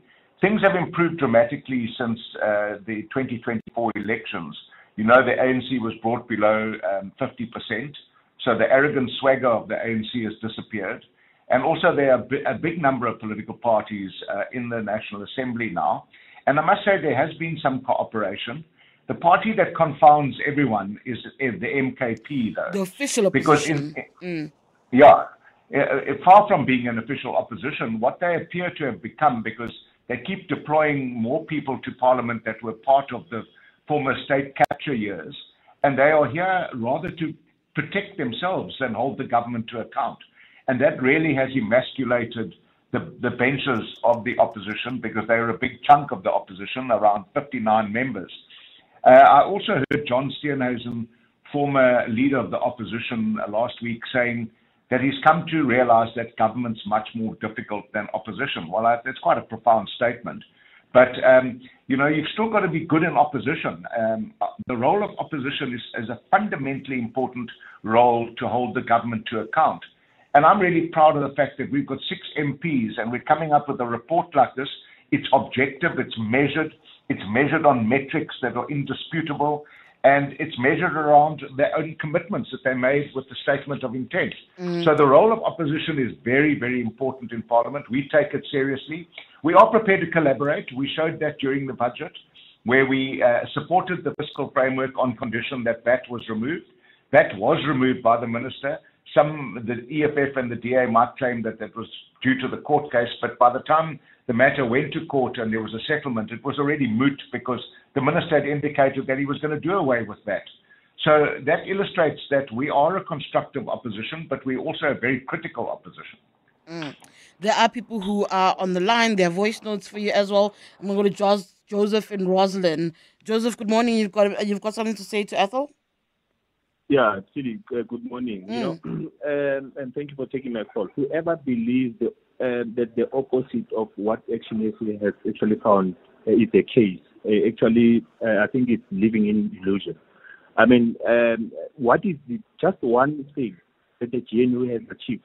Just one thing that the GNU has achieved in the past 12 months. Just show me one thing. I doubt if you will show me one thing. Yes, we can talk about the fact that they are still trying to find their feet. They are still new, like any other relationship. But there's no excuse. The issue of Phala Phala, I think for me, is shoved under the carpet. Personally, I feel this thing has not been dealt with to the core, and then this includes your MPA, your Hawks, and to my opinion, I think even the president has got the influence on these particular institutions that are meant to be independent. Let me tell you, the issue of recycling the ministers who are embroiled in the scandals. Take one classical example of the former Minister of Justice, Tembi. Just as we thought the president will have the guts, to take her out of the cabinet completely, what did he do? He took her to another department. Is that part of renewing yourself? I know this is not about the ANC. ANC talks about renewing itself. And then Atol talks about putting the mirror on yourself. They are not putting a mirror on that. They are not they are not accepting. They are not going to be leaving admission. So clearly they are failing us, and I think we are heading in the wrong direction. All right, Joseph. Joseph is out in Roslyn. Joseph saying that Ethel, you were too generous, you were too kind in your score. I think it's too harsh. It's been just a year. Yeah, I think Joseph makes a very important point. You know, the GNU often claims that they've saved South Africa from a calamitous situation of having to go into government with the EFF or the MKP. I don't believe that any government should be given a favor or be given a free pass for a whole year. We have got massive challenges in this country around unemployment, crime, and poverty, and that those people who live under the burden of unemployment, poverty, and crime, they can't be expected to continually be giving free passes to a government. Their issues need to be addressed today. So there's no free pass for any government, especially a government that is 70% of control of parliament. Tshidi, let me tell you another point. This new government has not passed one piece of legislation to address the 6 themes that we have spoken to that come out of their statement of intent. So how serious are they in government? I don't believe they're serious at all. That's a very big question that you're putting out there, because that's how you see if if politicians are serious about what they're doing, is whether there's movement towards their vision that they've been selling to people. Okay, so in East Rand, I want to bring you into the conversation. You also wanted to comment? Yeah, morning, Tshidi. I agree 100% with ActionSA's rating, and I agree with Ethel. Because I honestly think that this year we need to judge them more about their policies, more than what they're saying. Right? There's a lot of rhetoric that comes out of them, fancy speeches and dabas and everything. But when you actually look at what's changing in terms of the policies and decision making, very little has changed. Instead, what do we have? We have more austerity. We have government jobs that can't be filled because of the austerity measures. We have a collapse of the public service. So I honestly think you keep on saying that they've just had 1 year. I actually want to challenge them. They haven't had 1 year. These people are establishment parties. So DA has governed in the Western Cape. ANC has governed in the other provinces, right? So they come with that government experience. With some experience, okay. Behind them. Okay, exactly. So we should look at it that they've had 20 to 30 years to get it right. And they've failed at every turn. All right, okay, so in the East Rand, I don't know if I agree with that outlook that, they've got experience, because then coming together from different world perspectives, that I think has been part of the challenge. Just to some of the WhatsApps for Ethel now, Kenneth in Soweto says, the party that was ready to join the GNU in exchange for VAT increase votes, they are bitter because ANC couldn't follow through with their illegal deal, which they had. Ethel, that is a thing that people do think about, is to say that collaboration that you had with the ANC around VAT, which you spoke of yourself, for them, the misreading and the confusion is you sound like a party that actually wanted to be in the GNU. And that messaging, by the way, isn't from nothing. It's confusion from some of the leaders in ActionSA itself. Well, I don't know which leaders are confused about that, Tshidi, with the greatest of respect, and maybe you could tell me which leader is, but I'll tell you one thing for sure. I was involved in every single meeting about the doing away of that and supporting the fiscal framework. We made it quite clear that it was on condition that there was no quid pro quo. We were invited to join the GNU. We declined joining the GNU. With 6 members of parliament, we would have got at least one ministerial position and a deputy minister position that we don't want. We don't believe that there should be deputy ministers. And to go to the previous caller, I just want to say that the only thing that's come out of the GNU, only tangible thing that is about to manifest itself, is the president's announcement for a national dialogue. Now, even that is another talk shop. We want action. We are a party of action, and we have no more time for talking. We will join the dialogue, and we will take the voices of South Africans that we've interacted with to that dialogue. But we need action on growing our economy, dealing with crime, improving education, dealing with our infrastructure that's crumbling around our ears. And we want leadership that is ethical and exemplary, and we want our economy to grow. Between Budget 1.0 and Budget 3.0, we have seen a decline in the prospects of our economic growth. And if there was a Budget 4.0 effort, we would have gone below 1%. It is a crying shame that there are countries on this continent, less developed than ours, that are growing at 5 and 6%, and we are limping along at 1%. It is a disgrace. and we haven't got any more time of this underperformance. I've run out of time, but I'm going to get into trouble. But I got to ask this quickly. One of the listeners is asking here, Justin's asking, is the monitor being applied to the city of Joburg? When you have a tracker that's looking at national, what about the city of Joburg and the performance there of the mayor? And I mean, your participants in the city there. Yeah, look, Joburg is woeful, but I mean, I'm the leader of the parliamentary caucus. This is a parliamentary tracker on the GNU. I'm sure we could get somebody from ActionSA to talk about Johannesburg, but I don't have a mandate to do that. I operate in Parliament and our oversight is over the GNU. Fair enough. I'm going to leave it at that. Thank you so much. Ethel Trollop is ActionSA's parliamentary leader, as he points out. I'll try to find answers for you, Justin. I'm also interested in whether or not they've got a tracker, so I'll reach out to Michael Beaumont. It is 10:30. Thanks, Tshidi. Good morning. Hundreds of fans have gathered at OR Tambo International Airport to welcome Victoria's Proteas to the country following an historic showing in the World Test Championship final. The team won their first major title in 27 years on Saturday after beating Australia by 5 wickets at Lord's Cricket Ground in London. Ex-convict Mduduzi Mnisi, charged with the premeditated murder of a 14-year-old girl in Roodepoort, will appear in court for a bail application. Likona Force's half-naked mutilated body was found in an open field last month, not far from her home in Durban Deep, a day after she was reported missing. And rules that effectively banned all sexually active gay and bisexual men from donating blood and plasma are being lifted in Australia. The rules will begin being revoked from next month following similar moves in the UK and US. However, under the changes, Australia will become the first country in the world to remove all sexual activity-based restrictions on plasma donation. And those are the headlines this EWN and more at 11 or as it happens. EWN Traffic. Very good morning. We start in the city of Johannesburg. Midrand collision still active on the N1 South near the Buccleuch interchange. But the good news, because of low traffic volumes, delays only stretch as far back as Halfway Gardens. So that's just off the New Road on-ramp. Staying in the city of Johannesburg, some stop-and-go traffic. This is in the deep sloped region of on Winnie Mandela Drive, heading north as you're leaving Porcupine Park, heading towards Mnandi Road. Just about 10-minute long delays. Could be roadworks or an incident of sorts, but it will slow you down. So please be patient. In Ekurhuleni, collision also still active.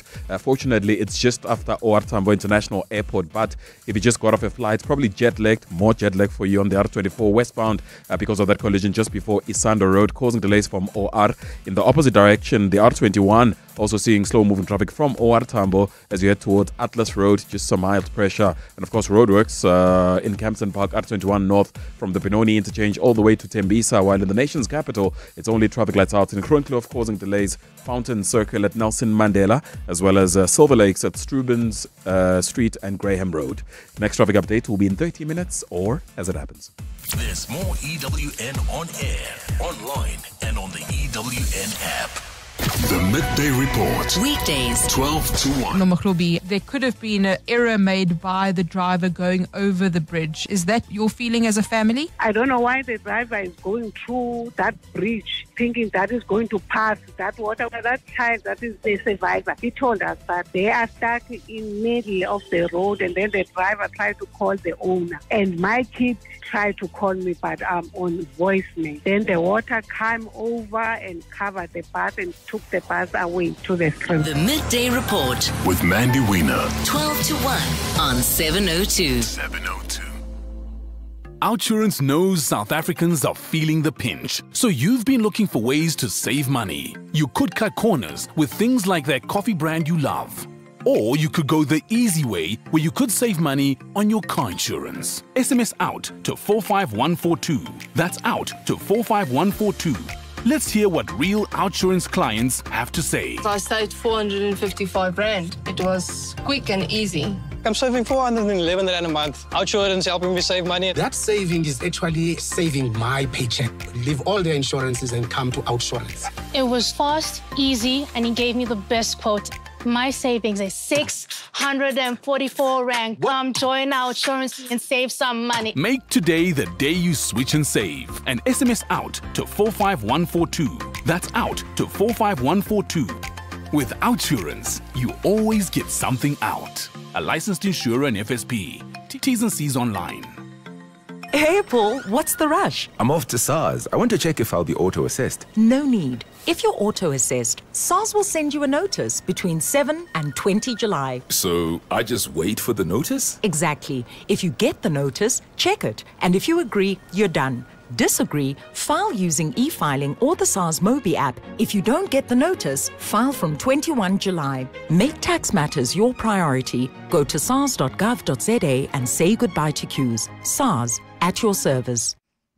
Nedbank Business Ignite on 702 is looking for a small business owner that talks a big game and delivers even bigger results. So, if you're a small business that consistently dares to innovate, expand and better your bottom line, you could walk away with 200,000 Rand cash and a 200,000 Rand advertising package. So, enter on igniteyourbusiness.co.za.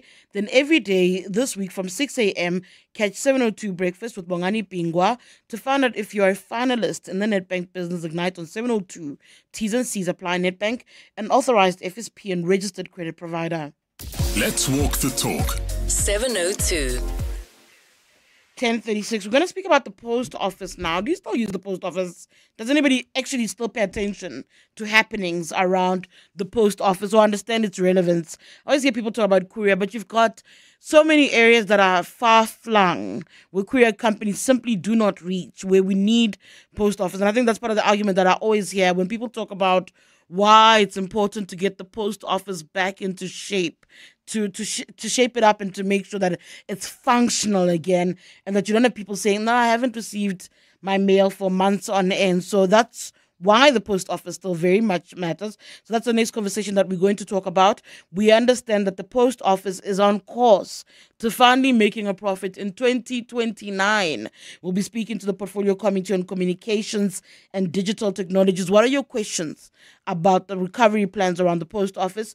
Please call in on 011 883 0702 072 702 1702. What are your wishes? Do you want to see our post office, or does it not matter in your world? Let's have that conversation now.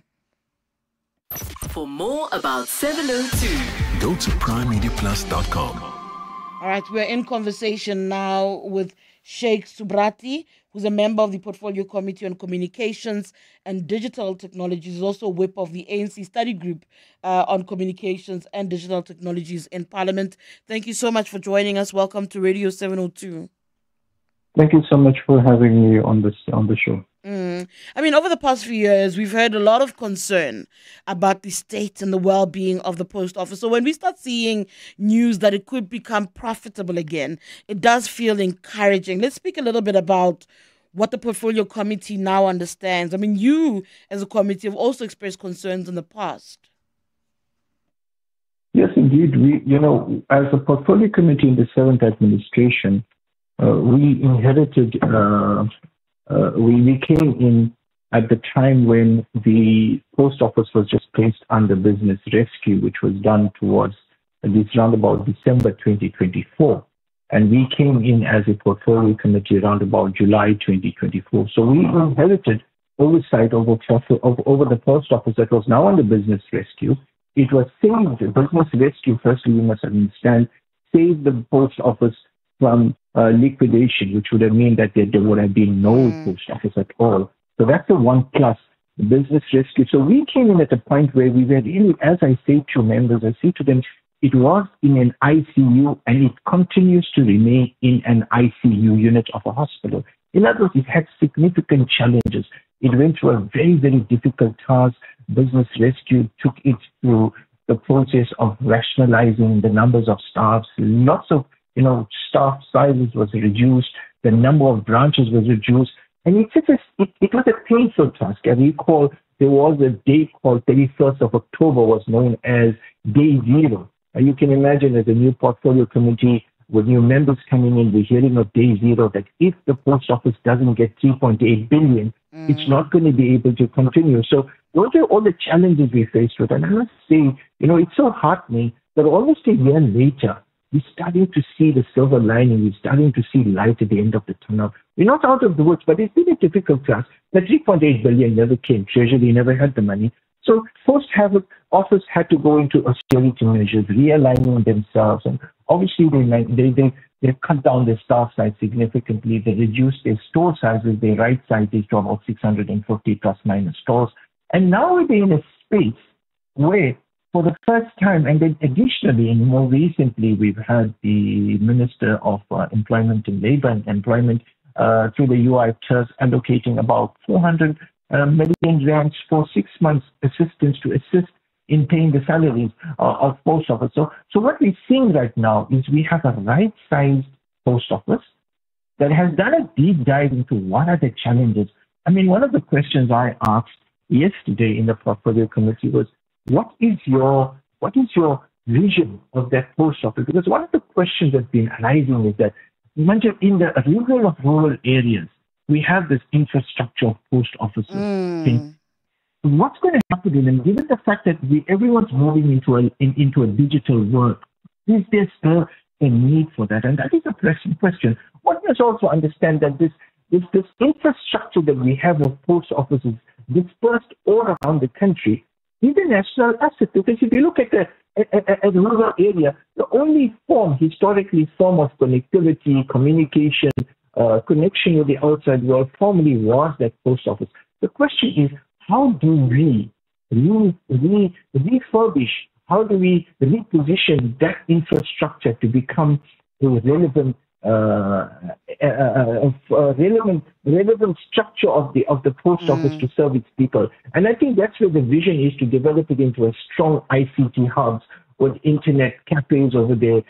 And the intention then is also what we're seeing happening over the next 5 years. And as you had alluded to in your earlier comment, was we at the moment the post office is making a loss. And what we received yesterday was what we call the strategic plans, the 5-year plans. And it seems that post office migrating to the implementation of its plans, of course, from a loss to a profit situation in 2029. Now, one important element that will take place is the migration of what we call the revenue mail, the postal mail, because we know the people are increasingly lesser dependent on mail delivery because people are moving to the electronic space. But what we're going to see is that revenue being replaced from going towards more e-commerce revenue, as well as in terms of the courier services.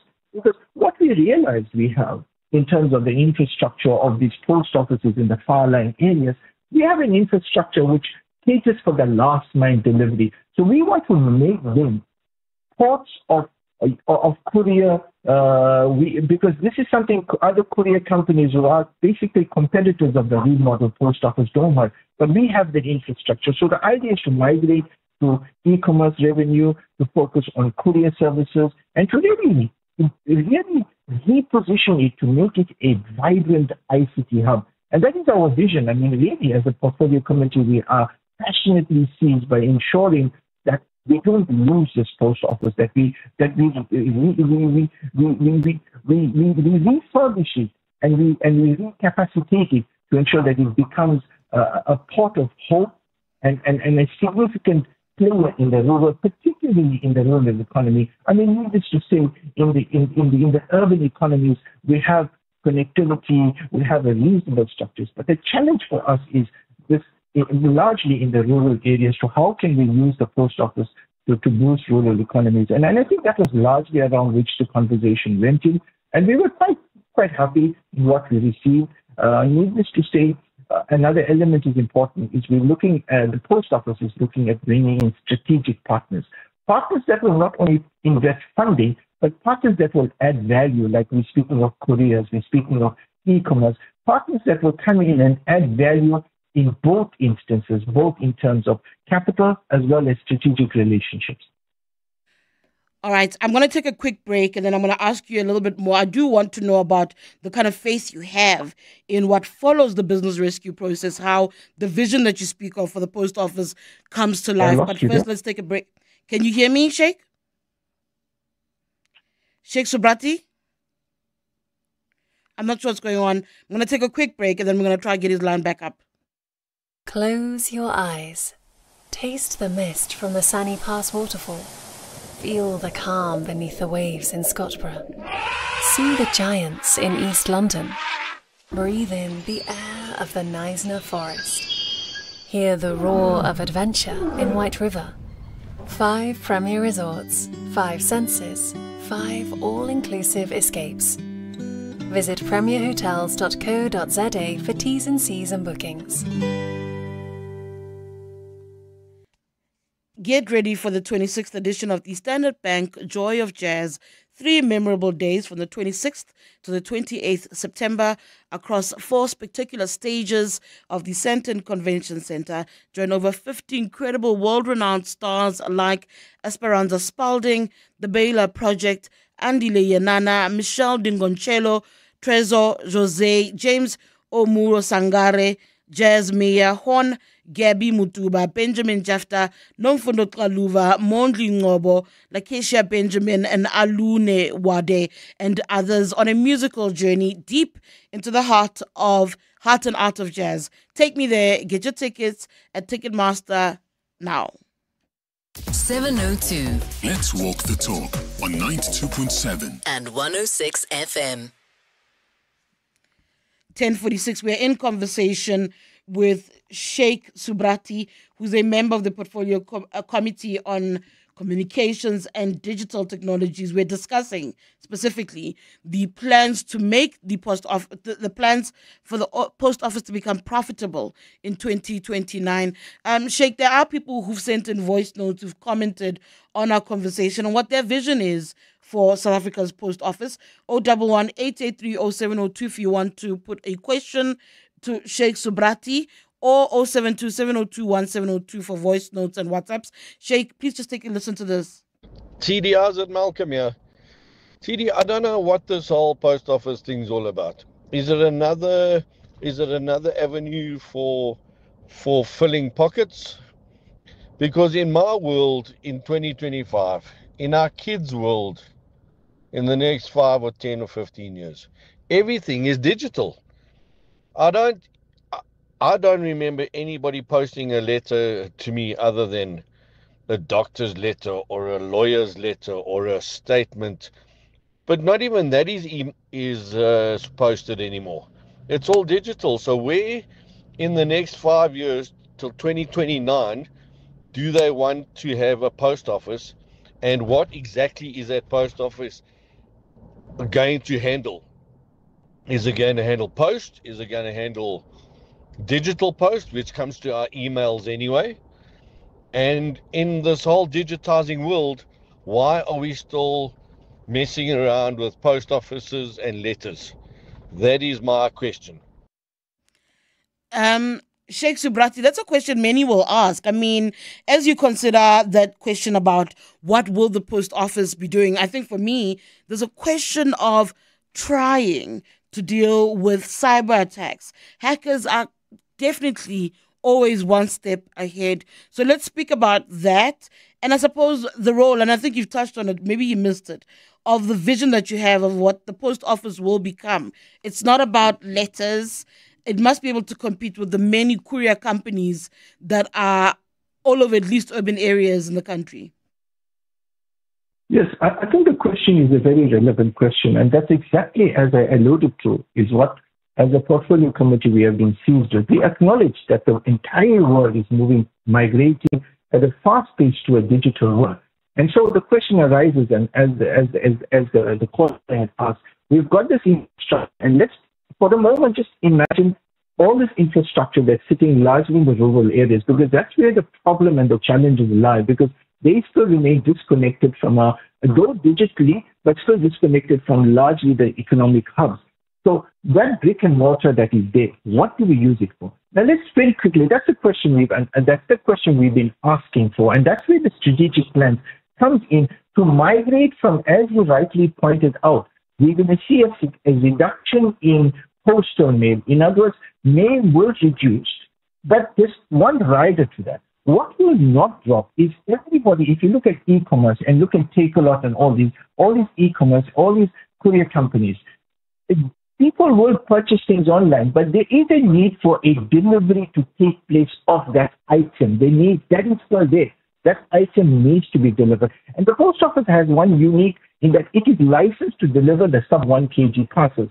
So any e-commerce will require the delivery of that item. Now, what we see is largely in that aspect, that post office still fulfilling the critical point of presence in the rural areas where that item can be brought to that established brick and mortar post office, and from there what we call the last mile of delivery through bikes, through bicycles, and whatever the case may be, through the rural areas, to the hills and the villages.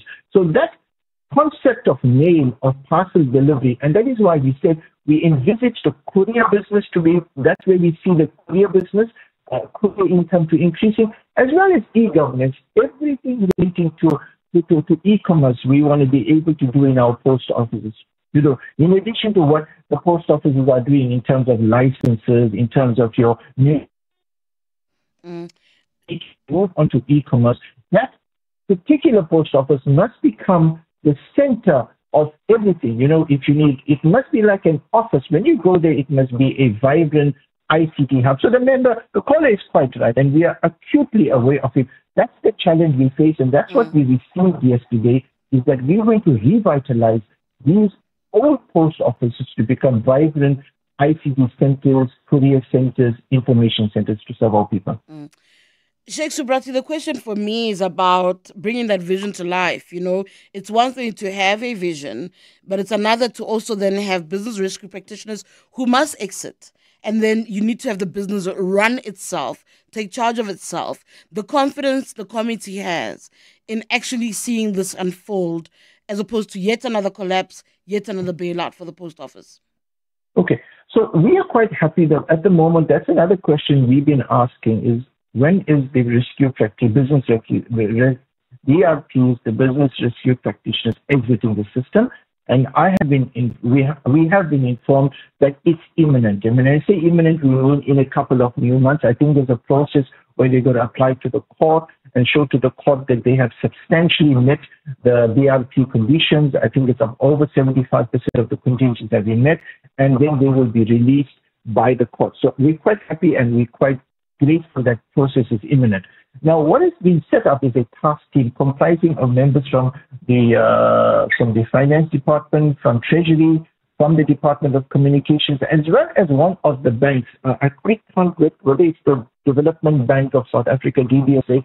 And the reason we are an important player is because one of the questions we asked, if you have the department there and treasury there only, you're still dealing with government officials who might not have are familiar with the nuances of the real business, what's going on there. And hence, another member of that task team is this bank, which brings with it all the types of concerns that we have had in terms of strategic thinking, repositioning, making sure that we get who is adept and who is au fait about the reality of how businesses are operating. So we're hoping that task team, its task is now to bring in strategic partners and players who will aid.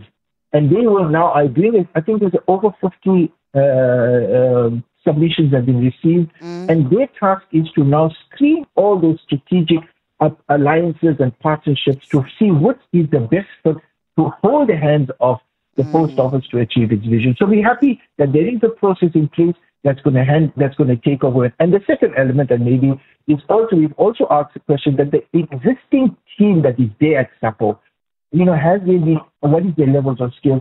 And in the last two portfolio committees ago, we questioned that. And we're quite happy that the current acting CEO, CFO have got huge amount of institutional knowledge. And they are now the ones who are really holding the fort. So that continuity is also there. More WhatsApps for you here. Dennis says, as far as rural post office is concerned, let the ShopRite and Boxer shops handle any service needed. Post office is a dinosaur. It goes further. I don't know if you want to comment on this one. Somebody says people don't understand that the post office has a massive role to play. For one, they hold our postal codes. No postal codes, no address. Your house doesn't exist without it. Every part of digital communication is linked to the postal codes. Don't know if you want to comment on that. I think for me, and I think I welcome the feedback, and this really sharpens us as a committee, that we constantly ask the question that is there relevance of the post office Now, this is a new dimension and a useful dimension. The issue is, where is that ShopRite? I mean, this brings an interesting conversation. But inevitably, if you look at the way locations and rural communities are, if you're looking at the hillock and the village, where people are literally staying, they're a distance away from the post office. So the idea of it, that is the reality. So what we are saying is, and we are seized with this, is that for us as a portfolio committee, we are committed to making the post offices relevant in the context of the digital world, making it business-like, and importantly, I think making sure that the digital divide is bridged between us in the urban areas and those in the rural areas to make sure, I mean, we've got research and our students want to do printing, and all the whole idea is that post office must satisfy that niche market specifically for the rural communities, because that's the context we're talking on. And needless to say, when it comes to urban, they have to be operating at a supersonic level to be competitive with the many competition that there are in the urban areas. And then one more WhatsApp for you now.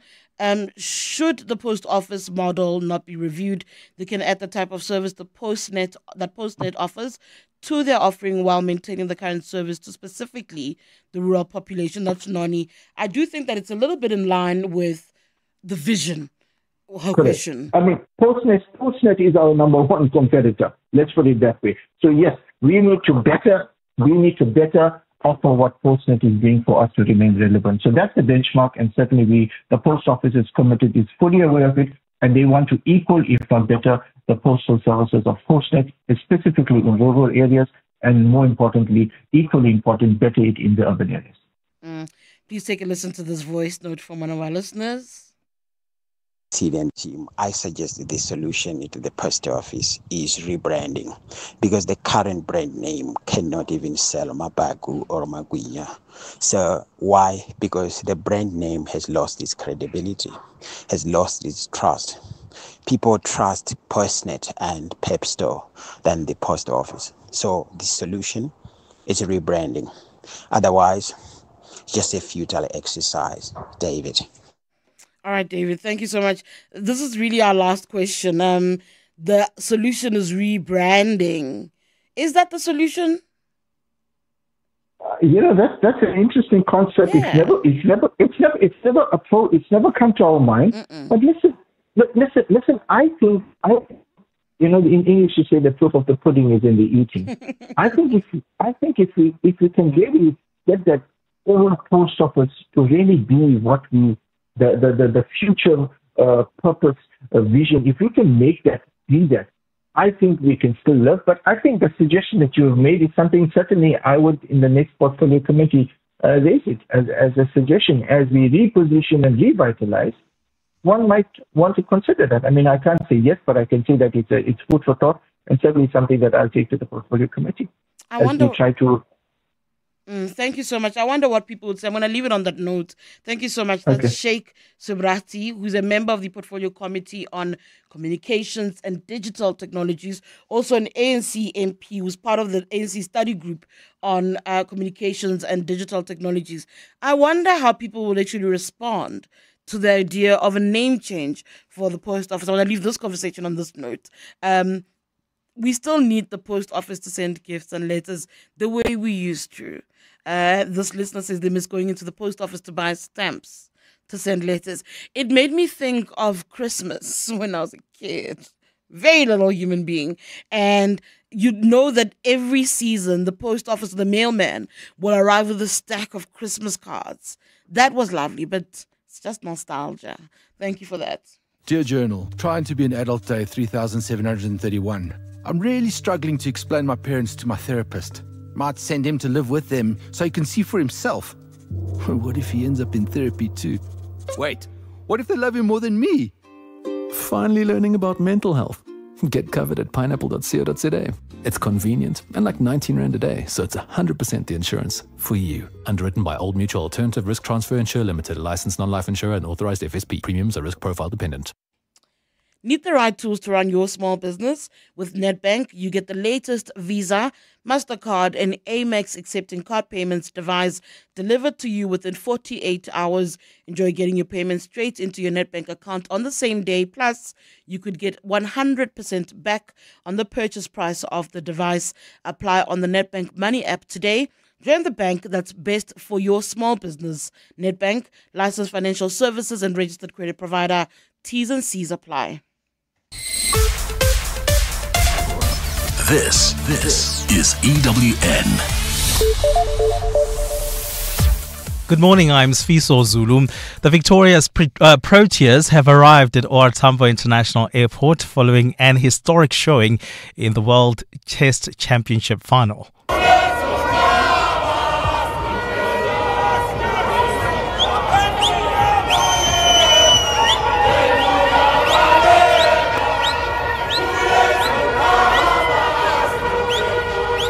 The team won their first major title in 27 years on Saturday after beating Australia by 5 wickets at Lord's Cricket Ground in London. EWN sports reporter Mawande Mateza is at the airport. South African cricket fans have never experienced a day like this.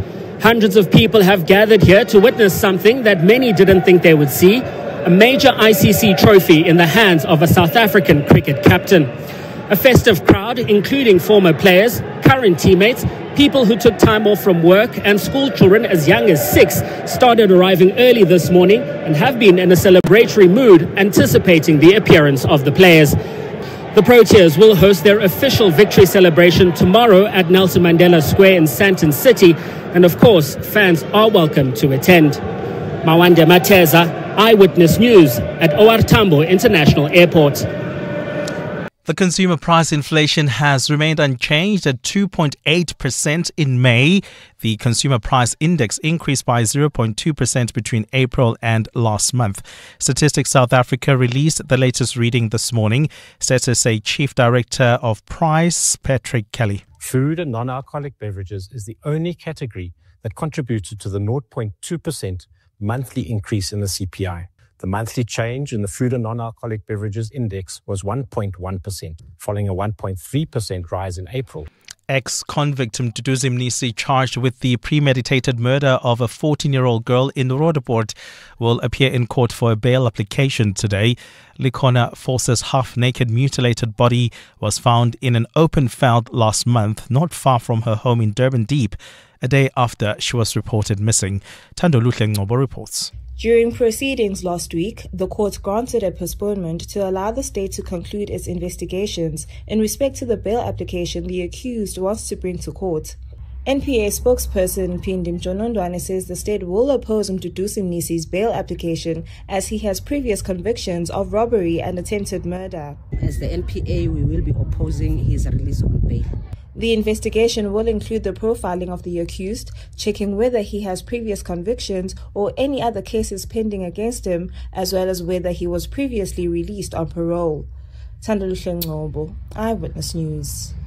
Humanitarian aid group Gift of the Giver says when redevelopment in the flood-stricken Eastern Cape province begins, homes shouldn't be built in low-lying areas and near the riverbanks as they are most prone to disasters.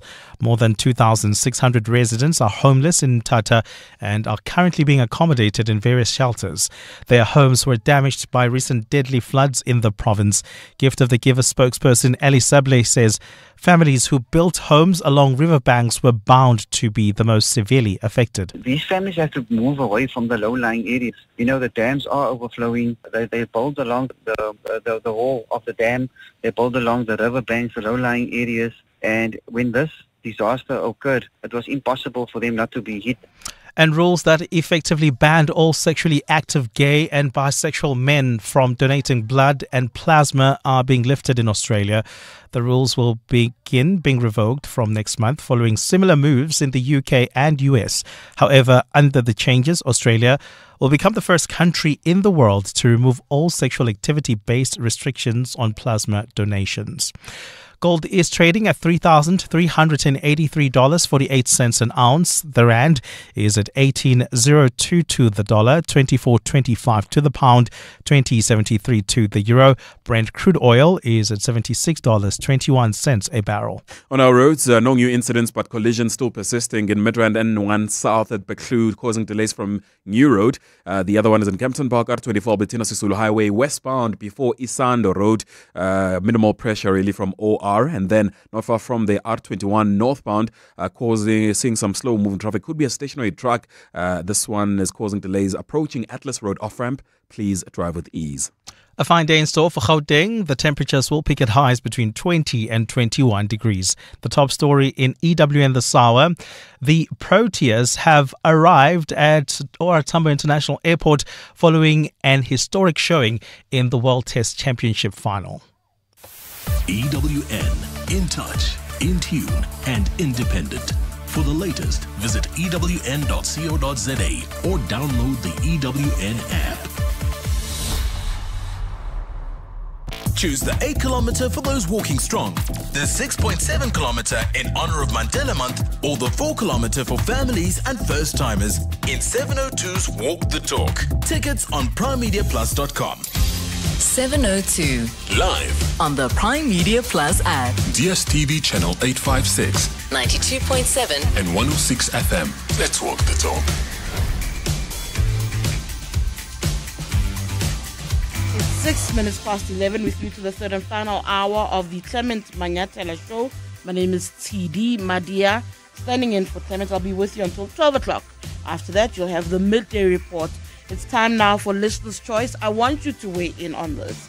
I don't remember if any of you remember South Africa being greylisted and what that meant.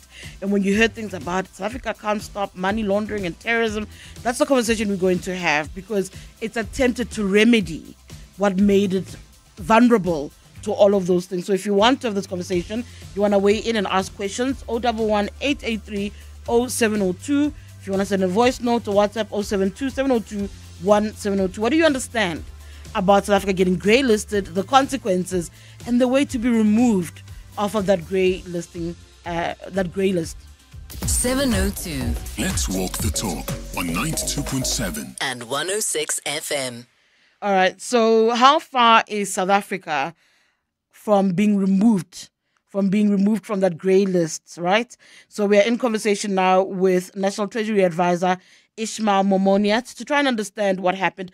If you go back, you need to track your mind back to, I think, 2023 for some of us, when we heard about it, and people were shocked, where the Financial Action Task Force confirmed that South Africa was on a grey list, and people were shocked. And as I said, when you looked at it, it was speaking about not putting in place enough instruments to make sure that money laundering and terrorism aren't a thing. That's what it was. And I think a lot of people were freaked out about what it meant, but more so about the consequences for the country's economy. So we're going to get a better understanding of that, and also look at how South Africa has fared in trying to address the issues and the red flags that were put up by the FATF. As I said, I'm joined on the line by National Treasury Advisor Ishmael Momoniat. Ishmael, good morning. Thank you for joining us. Good morning, Tshidi, and to your listeners as well. I want to go back in time. I'm going back to 2023 for us, because most people didn't pay attention to the issue of grey listing, or even knew of the Financial Action Task Force until you heard that South Africa was placed on the grey list. Let's look at how it happened. How did South Africa end up being grey listed in the first place? You know, I think I can assure you that most people in the world have generally, don't know what FATF is, because it's a very... it works very much undercover, and unless you're in government and dealing with money laundering, you wouldn't have heard of it. But yes, in South Africa, it's probably become better known because we got grey listed. And yes, we got grey listed largely because, I would say, because of the impact of state capture. When FATF, what it does is, we're one of 40 members of FATF, but it covers all countries, even those that are not members, because everyone wants to be in the financial system.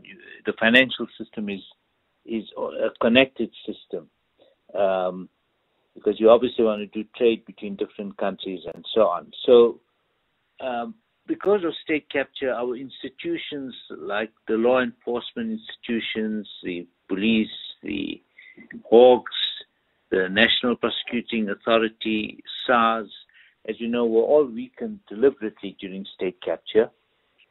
And even though it ended, in 2019, when FATF does its review, which it does every 7 or 8 years, it found that not only were we not implementing anti-money laundering measures and on terror financing, but our legal framework was also problematic. It had huge gaps, and if you remember, in 2015-16, the former president tried to block the concept of politically exposed persons. So all that, in a way, came home to roost, and that's why we were, I would say, the underlying reason for being greylisted. And then we look at where we stand now. South Africa, I think, over the past few years, since the greylisting, has actually spoken out loud about attempting to deal and address those issues. Where are we now? I'm seeing reports that we've pretty much addressed at least 22. Is it just 22 that we needed to address? Where are we in terms of rectifying some of those issues and gaps in our system? So the good news now is that, it's taken us 2 years. There's been a lot of hard work done by all the agencies affected, whether it's the law enforcement agencies, whether it's the National Prosecuting Agency, SARS, the FIC, even the Social Security Agency, so to show that there's a sustained increase. So they weren't going to just look at one meeting. I mean, generally we had to report 3 times a year to FATF. They tend to have 4-month cycles. And so every time we went, they wanted to know, have the figures improved from the last cycle? And they wanted to see a trend in increases. So that's why the remaining 2 that were outstanding on investigations and prosecutions, where we had to show a sustained increase, we knew that they would take it right to the end.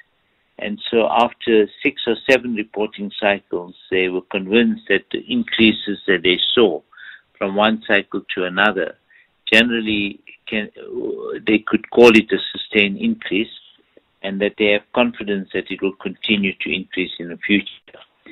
And some of the other items that we were upgraded on earlier in a greylisting process, like having beneficial ownership registers, making sure that the police use the information that the Financial Intelligence Center gets from banks and other accountable institutions, making sure that the banking supervisors were tough on the financial institutions when assessing their anti-money laundering and terror financing systems.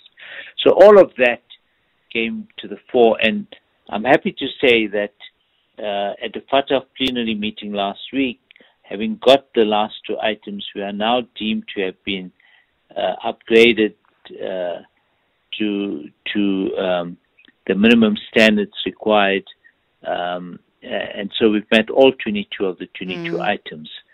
And that's why once you've completed all the items in that, what they call the action plan, then they have an on-site visit, which we expect in the next month or 2. And thereafter, it will serve before the FATF plenary in October, which is when we expect to get to exit the grey list. Yeah, I've been wondering about what would be the timeline going forward now that you've substantially completed all the 22 items. What do they look for with the on-site visit?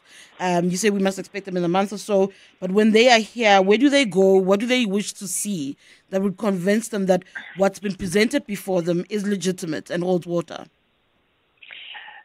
They will basically not go anywhere. They will just sit in one room and convene meetings with all the groups that reported on the 22 items. There were different groups for different items. So they would, have all of them in the room. Like, say, if the law enforcement agencies, they had to deal with what we call 3 strategic areas. So they would cover, let's say, about 10. I don't have the exact number in front of me, but they have at least 4 or 5 strategic areas, and they would have to report on them. And that would cover probably 10 to 12 different of the action items. And so they'll sit in a room and they'll go through each of the action items to do 2 things. Firstly, to verify the reporting that we've done, and 2, to be convinced that we can sustain these changes, these improvements in the future. And they'll have a meeting with ministers and so on to ensure that there's a high-level commitment, political commitment to continue with these. It's going to be a 2-day on-site. It's not going to, I think the hardest work has been done. We kind of just need to continue to show that what we started and what we reported on, and in a sense, pass the test, that we're continuing to pass the test. That's very encouraging. I've got a couple of voice notes for you, so please just take a listen to some of the questions coming in from our listeners. If you've got questions for Ishmael Mumanya, please feel free to send questions through to via 011-883-0702 or on 072-702-1702. Please take a listen, Ishmael. Hi, Tshidi. Can you please ask your guest that how are we out of the grey list, but we haven't implemented almost anything different from 2013, because the president himself is complaining about crime, number one. Number two, the NPA also still hasn't prosecuted any high-profile case, including money laundering and fraud. And crime is, I don't get how are we out of that while there is no new strategy that was really implemented. All right. So, Ishmael, I think for me, that question, thank you for that WhatsApp. I think for me, that speaks to the fact that we don't feel, as ordinary citizens, the reforms that have been put in place aren't necessarily felt as tangible things by ordinary South Africans. And maybe that's what that speaks to. I mean, there's a question about our crime-fighting institutions, even if it's financial sector crimes, where people aren't convinced by what they're seeing. What is the difference that laymen aren't seeing and touching and feeling? It almost speaks about the existence of this very organization where, unless you are impacted, you know very little about its existence. I think that question is the key question, undoubtedly. And in a sense, when you look at the FATF issue, I mean, when we are making these improvements, the issue has not been that we should just pass the test with FATF, but we need to pass the test with the people of South Africa. That have we improved the systems so that they make a difference? Now, remember, FATF only looks at a narrow set of things. Now, they look at essentially financial crimes. They don't look at non-financial crimes. They don't look, and where they look at other crimes like kidnapping and so on, they look at it from the view of what happens to the money. And through the money, have we been able to deal with those crimes? So that's the assumption, that if we can deal with the people who say committed kidnapping, if we can get to them through the sources of money that they collect through such a crime, can we destroy the networks around that and hence stop what's called a predicate crime, which is kidnapping in this case? So, the caller is right that, crime is a major problem in our country. I think we all feel that. And what the grey listing shows is that compared to 2019, when they did the mutual evaluation or the review of South Africa, that at least we've put in place the mechanisms, that there is now the leadership, they've got resources, they've got the budgets, and that they've got the capability, and that they've started investigating these cases, and they've also now investigating in a way where it doesn't take forever. There are some sort of timelines, and that either the case then is closed or there's a prosecution. And there's no prosecution, yes, it should be closed. This thing of a case continuing for years and years and not getting to some end stage, I think is something that the authorities had to deal with, that particular weakness. So what the grey listing issue just means is that we've begun to deal with those issues and take them up to prosecution stage. FATF doesn't deal with what happens after someone's prosecuted and on convictions. Clearly, we've seen that there have been problems recently, but this is the key point. The FATF process just means that our authorities have begun to deal with the problem. It doesn't mean that they've solved the problem, and we are far from solving the many, many crimes that we have. But it is a big start, and I think the challenge for us is, can the authorities continue to improve so that they can deal with all those crimes, and so that we as South Africans begin to feel the difference of lower crime levels and seeing consequences. The call also mentioned high-level crimes. I think this is also clearly an issue, and on that score, there are some cases that they have brought forward, but I agree with the caller that there's still many, many cases that the Zondo Commission referred to. The government did give the formally establish the IDAC that's headed by Advocate Andrea Johnson, and we've seen some charges now that have started. Yes, these cases seem to get challenged because when you deal with these high-profile figures, many start using Stalingrad tactics. They've got a lot of resources. It leads to all kinds of delays. And as you saw last week, even judges who seem to get the cases stunningly wrong, when the NPA managed to get an appeal on this Nunani case. So, yes, the bigger question is, how does our judicial system also deal with these cases? And can they find a way to speed it up? That is not something that FATF has looked at. But in the process of dealing with our grey listing, those are areas that we flagged that needs to be addressed in some way. But there's a great role in what the SIU's done, I imagine, in this regard. The Special Investigative Unit has gone after so many people, but has also gone after the money in some of these cases. I think we need to get the role of the SIU into perspective. Remember, the SIU only comes in once there's a presidential proclamation. Absolutely. So they come into cases quite late. I think the bigger question is, why can't, and especially to stop the money, you almost need to act instantaneously.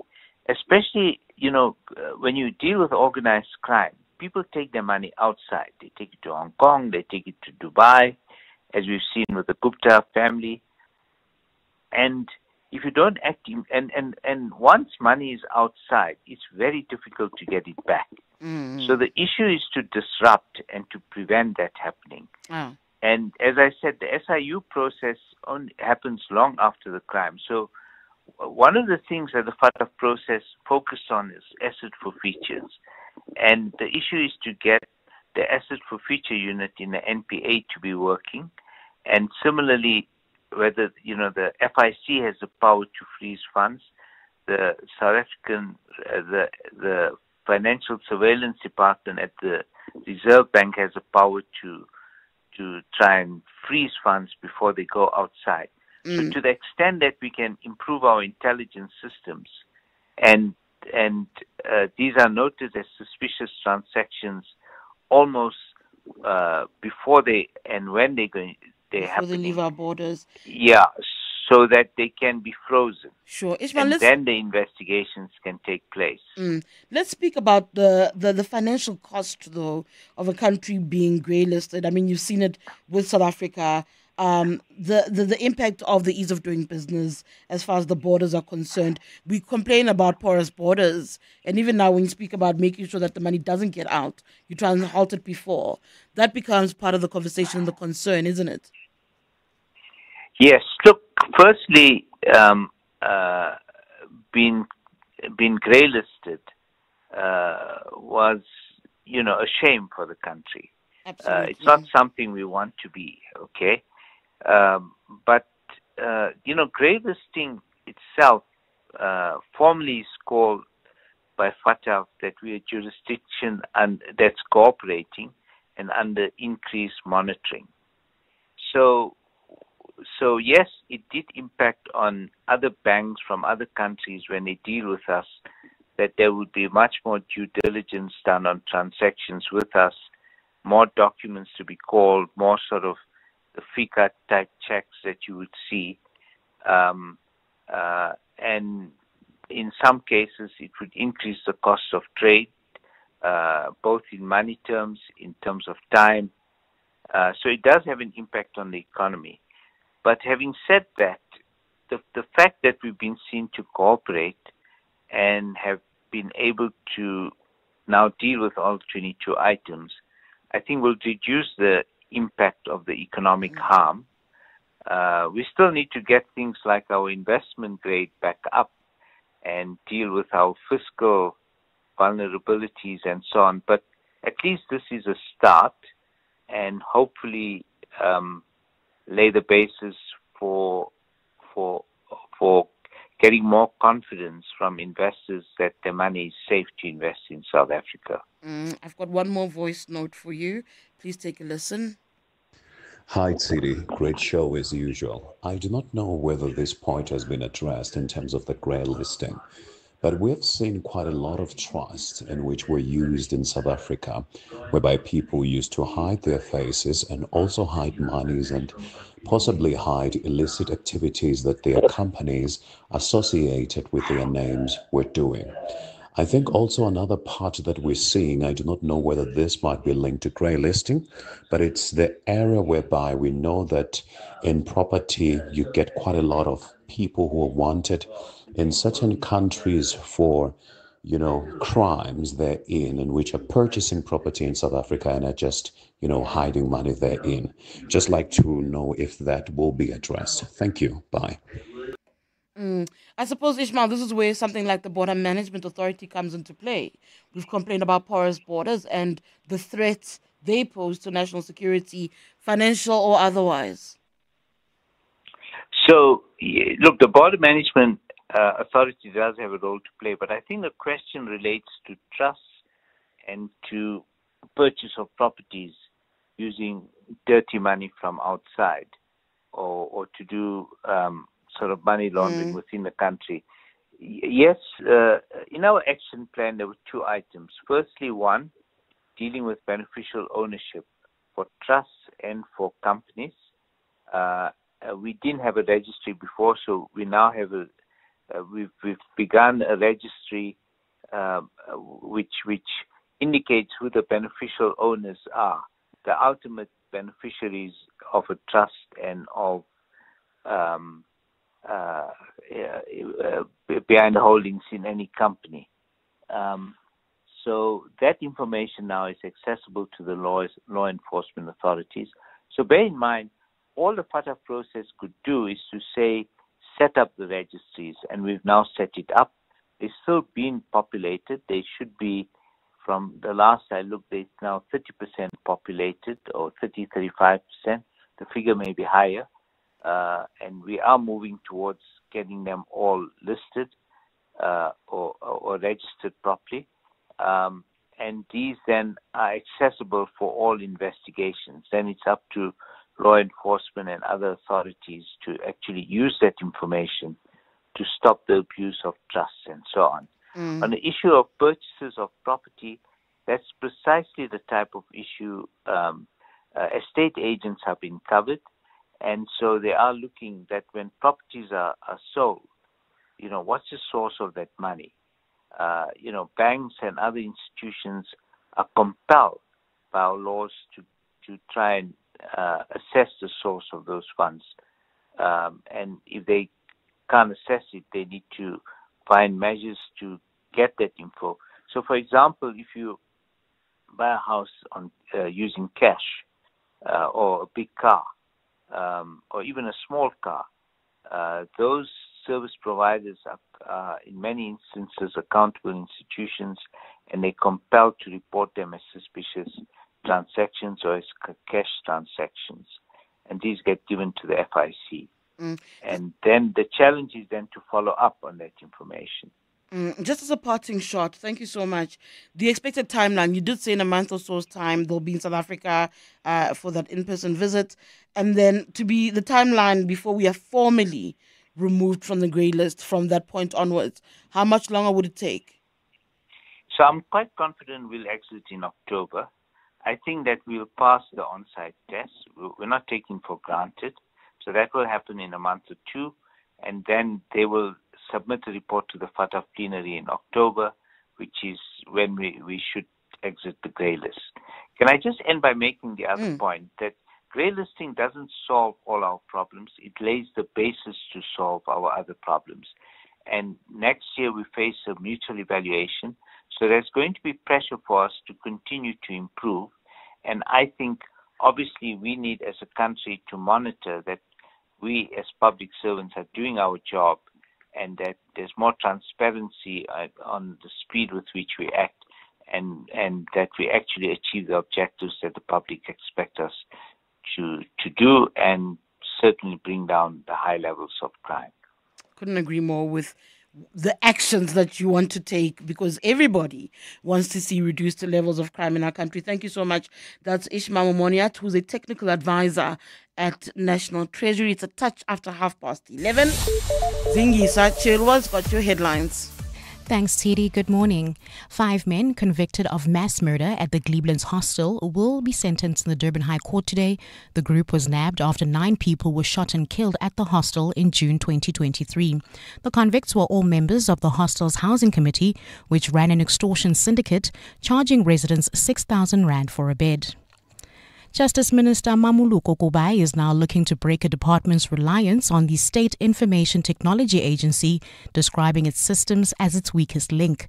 Kubai has told Parliament's Portfolio Committee she's in support of new regulations introduced by the Communications Minister to exempt state departments from using the SETA for the department's technology needs.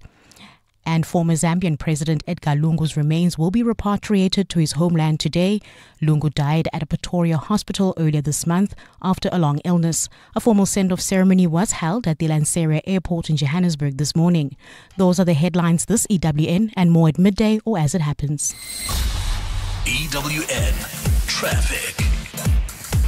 Good morning. Let's start in Gauteng, city of Johannesburg. Seeing some slow-moving traffic. This is on the M2. Heading west towards the Crown Interchange, just some mild pressure. Heavy delays, though, in Nietgedacht, the northern farm. So this is if you've got a flight to catch at Lanseria International Airport, you must allow for extra travel time. There's about 15-minute long delays due to that. Have those time constraints in Deep Sloot. This is on Winnie Mandela Drive, northbound from Porcupine Park Avenue until you get to Mnandi Road in the city of Ekurhuleni. Stop and go traffic on the N12 and R24 westbound heading towards the Electron Exchange. It's then Tembisa R21. Still queuing heading north from Glen Marais because of those long-term road works taking place. Please drive with care. Karabo Khakhau will be giving you the state of our roads from 12 till 7. Mvangeli Nzuza, EWN Traffic. There's more EWN on air, online, and on the EWN app. John Perlman. Weekday afternoons, 3 to 6. Government fleets? I mean, I'm just trying to think of people who buy fuel in bulk, create their own dispensing operations so that people don't have to go to regular forecourts. Any feedback from government departments? Do you think this is a problem government needs to look a little bit closer to home on? I don't think the government fleet will be targeted because remember the competition to supply government is at the tendering point. So once you have tendered, usually they will look for reputable companies. Most of the people who are tendering. John Perlman. 3 to 6 on 702. Need the right tools to run your small business? With Nedbank, you get the latest Visa, MasterCard and Amex accepting card payments device delivered to you within 48 hours. Enjoy getting your payments straight into your Nedbank account on the same day. Plus, you could get 100% back on the purchase price of the device. Apply on the Nedbank Money app today. Join the bank that's best for your small business. Nedbank, licensed financial services and registered credit provider. T's and C's apply. Are you looking for the best savings on spectacles? At Specsavers, enjoy 1,500 Rand off when you get tested at South Africa's trusted and most established optical group. Get 1,500 Rand off all frames in store, or use your 1,500 Rand off on our leading lens enhancements, such as drive light lenses that reduce artificial glare whilst driving. Book online or call your nearest store today. Affordable eye care, Specsavers. T's and C's apply. Checkers XXL Savings is on with the XXL Jackpot competition. The more SA swipes, the bigger the prize. Plus, save on Parmalat cheddar or Gouda cheese 850 grams, any two for 239 Rand. And Oma Auto liquid detergent 1.5 litre or capsule 16 pack, any two for 160 Rand. Remember, simply buy any 3 participating products, swipe your extra savings card and get a scratch card to enter the competition. Deals valid until Sunday at Checkers. Some walks are just for exercise, others for leisure. But this walk is for something greater. It's team building. This July, you won't just take a step, you'll take a stand. You'll walk through history. You'll walk with it. On Sunday, 27 July, the 702 Walk the Talk, hosted by Freedom Park in the city of Tshwane, returns. It's a route that winds through the heart and soul of our capital city. From the sacred grounds of Freedom Park to the powerful steps of the Union buildings. Choose the 8 kilometer for those walking strong, the 6.7 kilometer in honor of Mandela Month, or the 4 kilometer for families and first-timers. Entries are 360 Rand for adults, 200 Rand for children under 12. Enter now on primemediaplus.com. 702 Walk the Talk, hosted by Freedom Park in the city of Tshwane, is where footsteps become footprints. 702. Let's walk the talk on 92.7 and 106 FM. 11:36, Tshidi Madia standing in for Clement Manyathela. I think this next segment might be one of my favorites. I think, I'm sure. I'm trying. It is, of course, time for the sharing space where one of our listeners has written in and is asking for a little bit of your assistance. Today, we've got a problem with Thandi. I'll tell you about that just now. For more about 702, go to primemediaplus.com. So let us come into the team here at the Clement Manyathela Show, and it's a listener who's got a problem at her place of employment at work. Here's the letter. It says, "Greetings, Clement and the listener, so to you as well. I hope you're well. I work in an open plan office where there's very little privacy. I have 2 people on each side of my cubicle and I'm in the middle. I've noticed that whenever I'm on a personal phone call, my one colleague, let's call her Thandi, will take off her earphones. I'm assuming to listen to my private conversations. I say this because recently Thandi made a comment to me that she's surprised that I get along with my mom because from the way I speak to her on the phone, it seems like she really frustrates me. Tandi's quite nosy and not just with me, so I know for a fact that she's always listening to my calls. Thandi once asked my other colleague who sits across from us why she's always calling her boyfriend during working hours, and if her boyfriend doesn't work, because he's always available. Tandi's judgy. She's not fella. She's also quite judgmental, Thandi. The listener says, I now feel really uncomfortable knowing that someone is always listening to me. I've resorted to standing up to make some phone calls, but sometimes I'm too busy to leave my desk. How do you as listeners, how do you deal with a nosy colleague? How do I tell Thandi to mind her business without involving HR, without making this a human resource matter? I mean, Thandi is nosy, guys. How is it that somebody who sits next to you, when you receive a phone call, they take off their earphones? They've been listening to their own thing. They take off their earphones, and then they make commentary about your mother. This listener saying that, Thandi's made comments saying, I'm surprised you get along with your mom because the way you talk to her, it sounds like she really frustrates you. My worst, which is really funny, is Thandi weighing in on the boyfriend of the other colleague, saying that it sounds like your boyfriend doesn't work. Why is he always available? 011-883-0702 0727021702. What is your advice to our listener? What must happen? How do you tell Thandi to back off? Or do you think the listener's wrong? Maybe there's a chance. Vangelis here laughing. Maratandu rataditaba. I mean, I would have been Thandi. There's no cremora in the fridge. Wow, what is up with Thandi? Yo, Thandi. Thandi.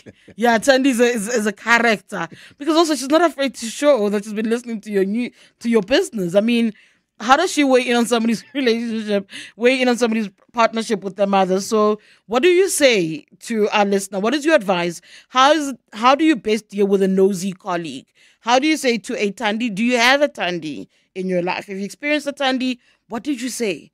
How did you get them to bugger off without going to human resource and saying, hey, please assist us. We've got a person who minds our business. I also don't know if it's comfortable where every time the phone rings, you've got to get up because you're worried that the person next to you is eavesdropping. That's uncomfortable, isn't it? That makes work also really awkward, doesn't it? Like now you must always be mindful of what this person says or what that person says. I don't know. 011-883-0702, 0727021702. Nah, my take. Tandu Chacharach. She's in places that she has no business involving herself. And I, unfortunately, am quite direct, and I would have said it very quickly, like Tandu Rataditaba. And Tabataka are my business, not ours. You know? I don't know about yours. But absolutely send your WhatsApps and messages through to us on 011-883 if you want to call in, on 072-702-1702. I'm also seeing messages on the YouTube page because we are also live on YouTube. I always forget. But I'll play some of your voice notes. Take a listen. 702. Let's walk the talk on 92.7 and 106 FM. One day you should actually maybe get your mom or your friend to call you and then make up this whole conversation about Thandi and be like, yeah, there's this person, she's always listening to whatever, but just indirectly address her on the phone so she'll be listening. Thank you. Thank you so much for that. I'm also seeing the messages on YouTube, so I'll read for you what Walla Waters says. Walla Waters, leave my hair alone. Okay, first of all, stop saying my hair looks like Donald Trump. It's the headphones. But Walla Waters says, Thandi is right. The colleague has to leave her desk if she wants privacy. She cannot make private calls around us and expect us not to comment. You support Thandi? Wild. Thank you so much for that. I'm seeing Michelle on the phone line in Santa. Michelle, hi. What should this colleague do? Yeah, so I absolutely love this. So I've also been in this situation. I've worked in many open plan offices. I've also taken the opportunity to remove myself and go to a private office and stuff. But if Thandi's persistent, I think you should make it awkward, right? So set your phone alarm so that your phone looks like it's ringing, and then take some fake phone calls, right? And then make up a whole pile of stuff. Talk about a dead relative or an STD that you had to go to the doctor for, or maybe a swinging party, or just make up some absolute awkward nonsense. I feel like if it's a swinging party that you talk about, or even unfortunately an STD, Thandi's going to go, oh my God, I've got the tea. Thandi's going to lean into it, not away from it. I don't think that discourages somebody like Thandi who can't mind her own business. Michelle, thank you so much for that. That's Michelle out in Santon. He says that make it awkward. Can you make it awkward for Thandi? I mean, it's an open plan office. And I think here's the other thing about open plan offices. It's not like you can make a decision to find a private office. Most of us operate and work in open plan offices. So what do you do? What do you say to our listener? Noticed that their colleague who sits next to them, Thandi, is eavesdropping, right? And even goes as far as making the comments. Not only does she put her earphones down when this one colleague gets calls, but even makes comments based on the things that she's picked up on the telephone. 072-702-1702. Here are some of your voice notes. Hi, Tshidi. It's Lulama in Boxburg.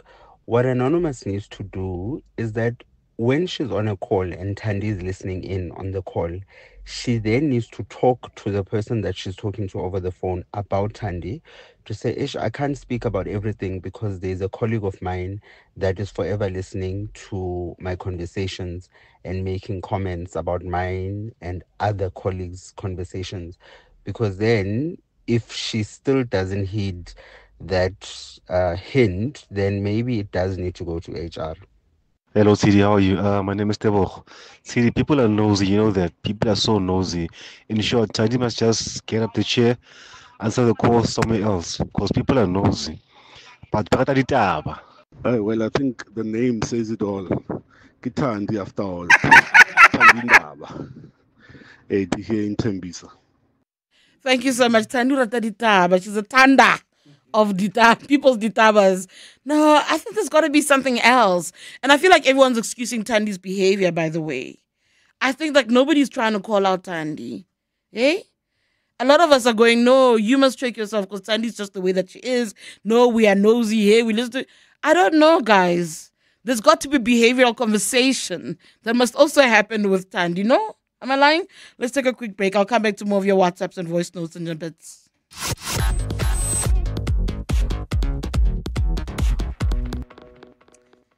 Want to celebrate Women's Day in style? Then get your tickets as Grammy Award-winning singers Anthony Hamilton and Joe Thomas come together to celebrate the incredible women of Mzansi on the 9th of August, happening at the iconic DP World Wanderers Stadium in Sandton. They'll be joined by South African multi-award-winning singers, the incomparable Zonke Sjava Vusinova. Get your tickets on CompuTicket or webtickets.co.za, brought to you by Soulful Night, Vertex Events, and 702. Cashbuild has paved a way for everyone dreaming of renovating or building their own home, offering building plans to help you get started. And we've partnered with Capitec to provide home improvement finance options that fit your budget. Visit your nearest Cashbuild today and let us help you build the home you've always wanted. Cashbuild, quality building materials, tools, paint, and hardware at the lowest prices. Cashbuild. Quiet, please. Quiet, please. Quiet, please.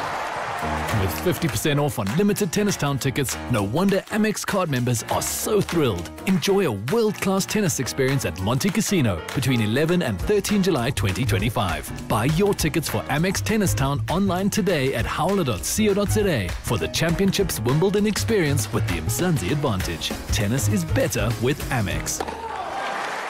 Let's walk the talk. 702.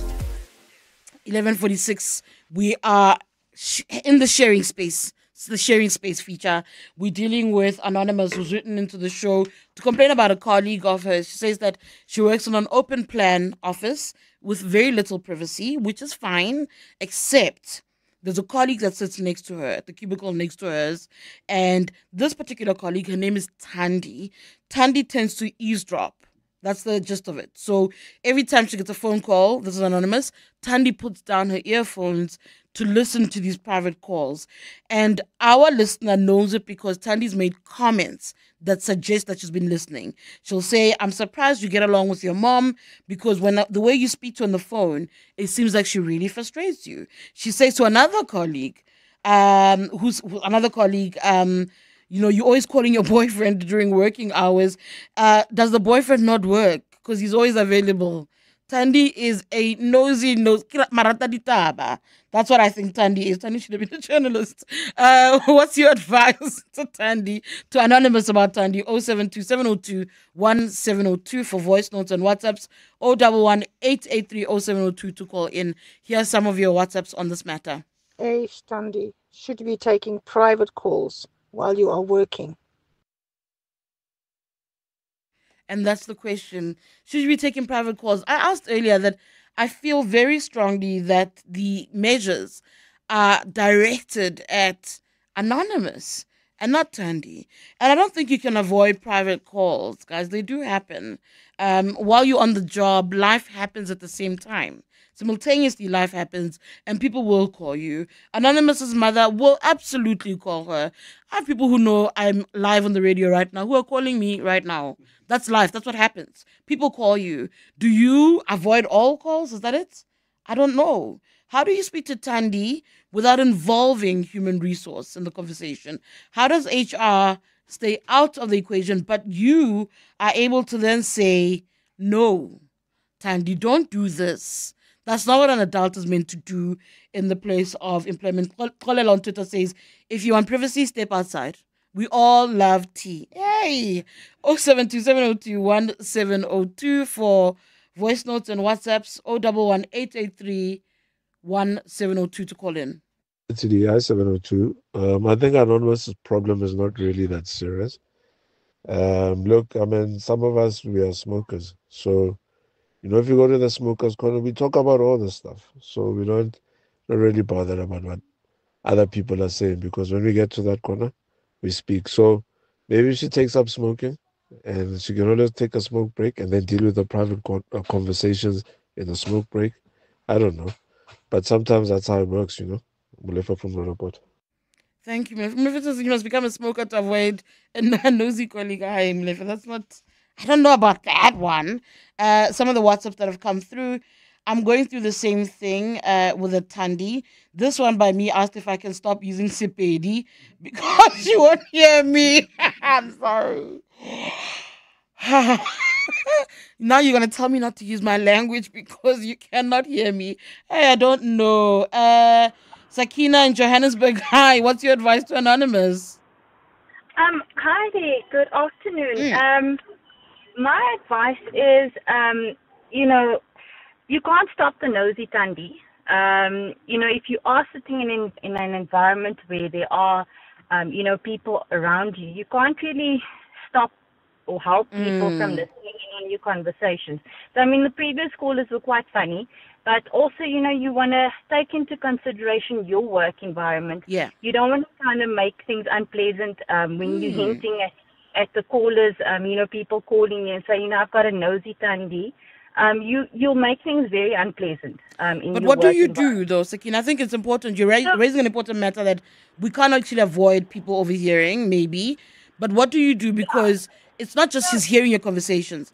It's then what she does with what she hears. How do you then say, please mind your own business, or do not give running commentary on my life?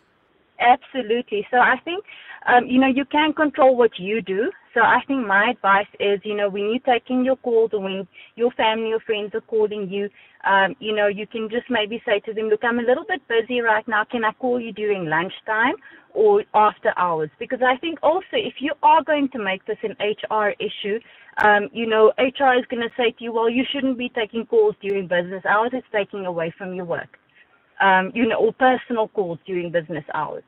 So I think what you can do is, you know, take the calls after hours or during lunchtime, or even send a text message. You know, that might also help. But I think, yeah, I mean, you can control your own behavior, but you can't control that. Because this really is now relating to a personal issue. It's got nothing really to do with HR. It's actually even getting into your own work, your work time.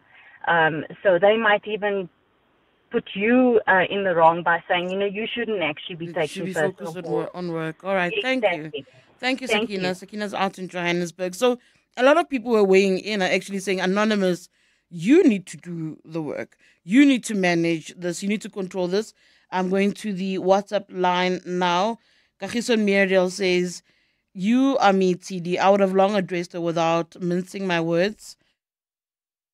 This one does not need one to hint. When she takes the earphones off, I would ask, are you talking? That's Kagiso.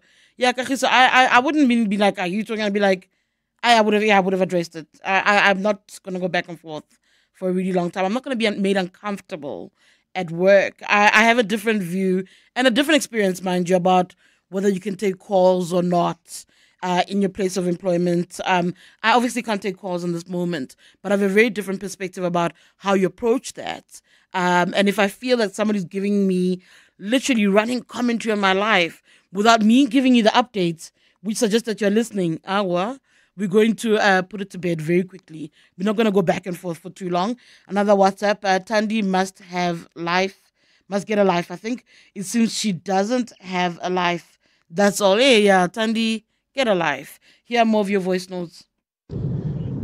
Hey, Tshidi, I remember in 2012 when the company I used to work for started monitoring calls, and then they started compiling bills according to the phone calls you make. They'll go through the phone list. Everybody had a code, so they knew who's calling that number. So they'll ramp up and then go through the list of numbers that you dialed, and all the numbers that were private, that are frequent numbers, they subtracted them and you had to pay for them. Since that time, when I paid 8,000 rand, I never used the company phone for my private calls again. Oh, well, that's a different thing. Company phone for private calls, that's a different thing altogether.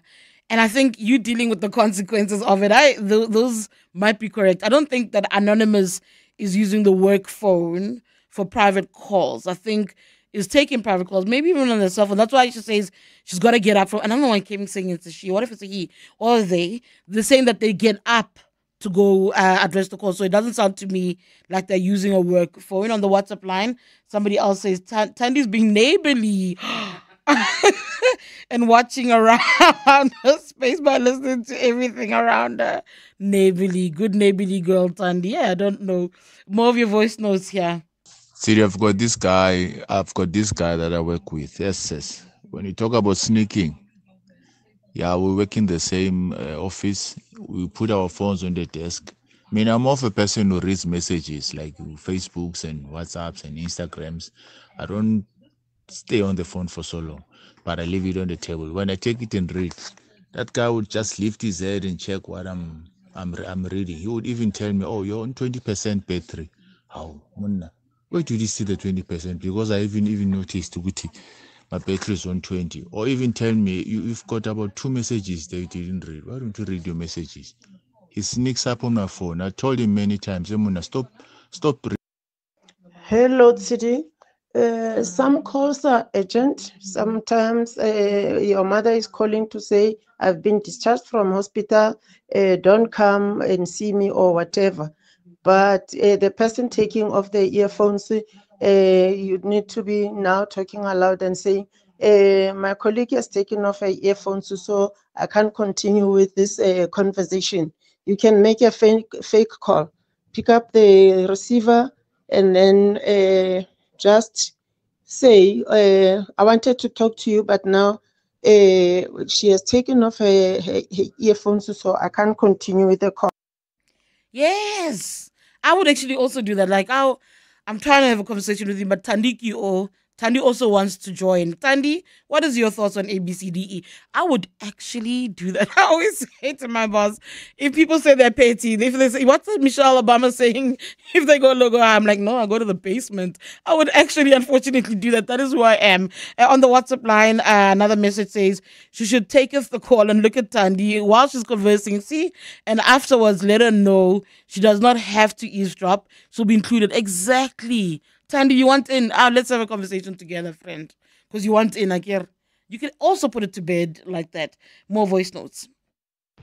Hi, Tshidi. Regarding personal calls at work, I think if you're taking a personal call at work in front of other colleagues and having conversations on the phone in front of other colleagues, you're kind of allowing them into your personal life and your personal conversations and your personal business.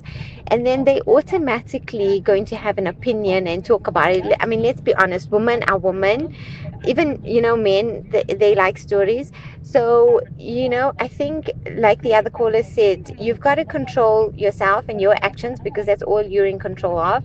And if you don't want people to know about what's going on in your personal life or to have an opinion about it, don't allow them access to that information, because as soon as you do, people are going to talk. Thank you so much. Why do we always say women? But have you seen men gossip at the level that they gossip? At the level that they mind people's business? Ha! Anyway, that's my 5 cents. Thank you so much for that. Kickstart your small business with a starter bundle from Nedbank. Enjoy free transactions for 6 months, including free cash deposits and withdrawals and a free debit card with easy digital access and a dedicated banker to guide you along every step of the way. Open a Nedbank starter bundle with SA's best bank for SMEs. Apply on the Money app today. Nedbank. See money differently. Nedbank is a licensed FSP and credit provider. T's and C's apply. PG Glass Repair, PG Glass Replace. Hi, I'm Komoto, PG Glass Technician. At PG Glass, we keep your windscreen chip-free and crystal clear. Choose PG Glass, quality you can trust. Visit pg.co.za. Coming up on the Midday Report. Coming up next is Jane Dutton standing in for Mandy Wiener on the Midday Report. What's coming up on the show today? I had the privilege of speaking to Cardinal Brislin, who went to vote for the Pope. So we're going to play a little bit of his interview. He was the most charming, fascinating, wonderful person. So we got into quite controversial territory. So we're going to have a bit of that. As it should with the Catholic Church. Absolutely. Yeah. Lots to talk about there. The price of meat has shot through the roof. Oui. Obviously, it's going to be, so we're going to be speaking to StatsSA because of that. And obviously, the Iranian war is not helping. So we got that, and also finding out about the NPA in Parliament and the Hawks, what they've got to say for themselves. Interesting. Thank you so much. That's Jane Dutton. She'll be with you between 12 and 1 on the Midday Report. On my end, thank you for tuning in. Thank you for participating. Have yourselves a beautiful Wednesday afternoon. Here's Zingisa Chirwa with your news. It's 12 o'clock. This is EWN. Good afternoon. I'm Zingisa Chirwa. The victorious Proteas have arrived at the OR Tambo International Airport following a historic showing in the World Test Championship final. The team won their first major title in 27 years on Saturday after beating Australia by 5 wickets at Lord's Cricket Ground in London. They've walked into a packed arrivals terminal this morning. Captain Themba Bavuma and his teammates were greeted with deafening cheers following their arrival with the Test Championship mace in hand. The hundreds of people gathered in the crowd, including the sports minister, former and current Proteas, and everyday fans sang for Bavuma, whose name echoed throughout the arrivals terminal. This amid cricket enthusiasts saying they'd never thought a day like this would come. Honestly, Saturday was the best day of my life. I think for the past 15 years, I've been supporting the Proteas, probably even longer. And I've been waiting and waiting and waiting to celebrate this moment. The consumer price inflation has remained unchanged at 2.8% in May, while the consumer price index increased by 0.2% between April and last month. Statistics South Africa released the latest reading this morning. Price Statistics Chief Director Patrick Kelly. Food and non-alcoholic beverages is the only category that contributed to the 0.2% monthly increase in the CPI. The monthly change in the food and non-alcoholic beverages index was 1.1%, following a 1.3% rise in April. Justice Minister Mamuluko Kubai is looking to break her department's reliance on the State Information Technology Agency, describing its systems as its weakest link. Kubai has told Parliament's Portfolio Committee she's in support of new regulations introduced by the Communications Minister to exempt state departments from using the SETA for the department's technology needs. The regulations have been a source of friction between Minister Solimalatsi and the ANC in Parliament, which doesn't believe departments should be allowed to outsource their information technology needs. Lindsay Datelinger has more. Justice Minister Mamoloko Kubai says her department's information technology shortcomings are breeding a culture of unprofessionalism. It's also a setback in the department digitizing and modernizing its systems. Where you are asking for accountability and people tell you, no, the server was down, the emails were not working. It gives a way for people to be able to run away from doing their work. Kubai says she's all for the regulations that will allow the department to use external service providers that are also providing services which are cheaper than those offered by SETA. They now put in their own market, they're topping up 15%, and whereas they're going even for expensive products and all those things. And when you look at it, it's just not acceptable. Communications Minister Solly Malatsi gazetted regulations last month that set out the conditions for departments to opt out of using the State Information Technology Company. Lindsay Dentlinger, Eyewitness News, Parliament. 5 men convicted of mass murders at the Cleveland's hostel will be sentenced in the Durban High Court today. The group was nabbed after 9 people were shot and killed at the hostel in June 2023. The convicts were all members of the hostel's housing committee, which ran an extortion syndicate, charging residents 6,000 rand for a bed. The group were found guilty for 8 of the 9 murders in April. Judge Mogere Masipa will deliver judgment today. And the repatriation of the former president of Zambia, Edgar Lungu, has been halted. It's understood that the continued disputes between the Lungu family and the Zambian government have led to the halt of the send-off. Lungu's remains were intended to be returned to Lusaka from Lanseria Airport in Johannesburg today. In a briefing, the Lungu family revealed that the repatriation has stalled due to disagreements with government. Family spokesperson Makebi Zulu. It was further agreed that parties would jointly make decisions upon consultation. However, the family has noted with regret that there have been attempts to subvert the spirit of the agreement that the family and the government got into by engagement into the following on the part of the government.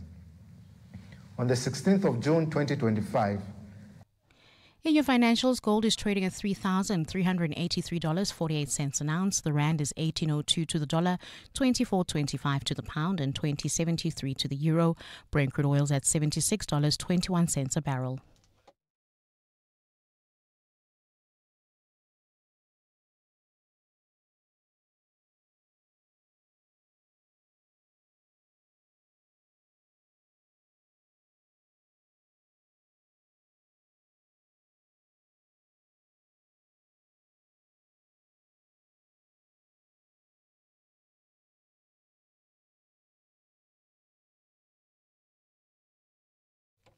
A fine day is in store for Gauteng. Temperatures peaked at highs of between 20 and 21, while Cape Town is cloudy with isolated rain and showers at a high of 16 degrees. The top story in EWN this hour, the victorious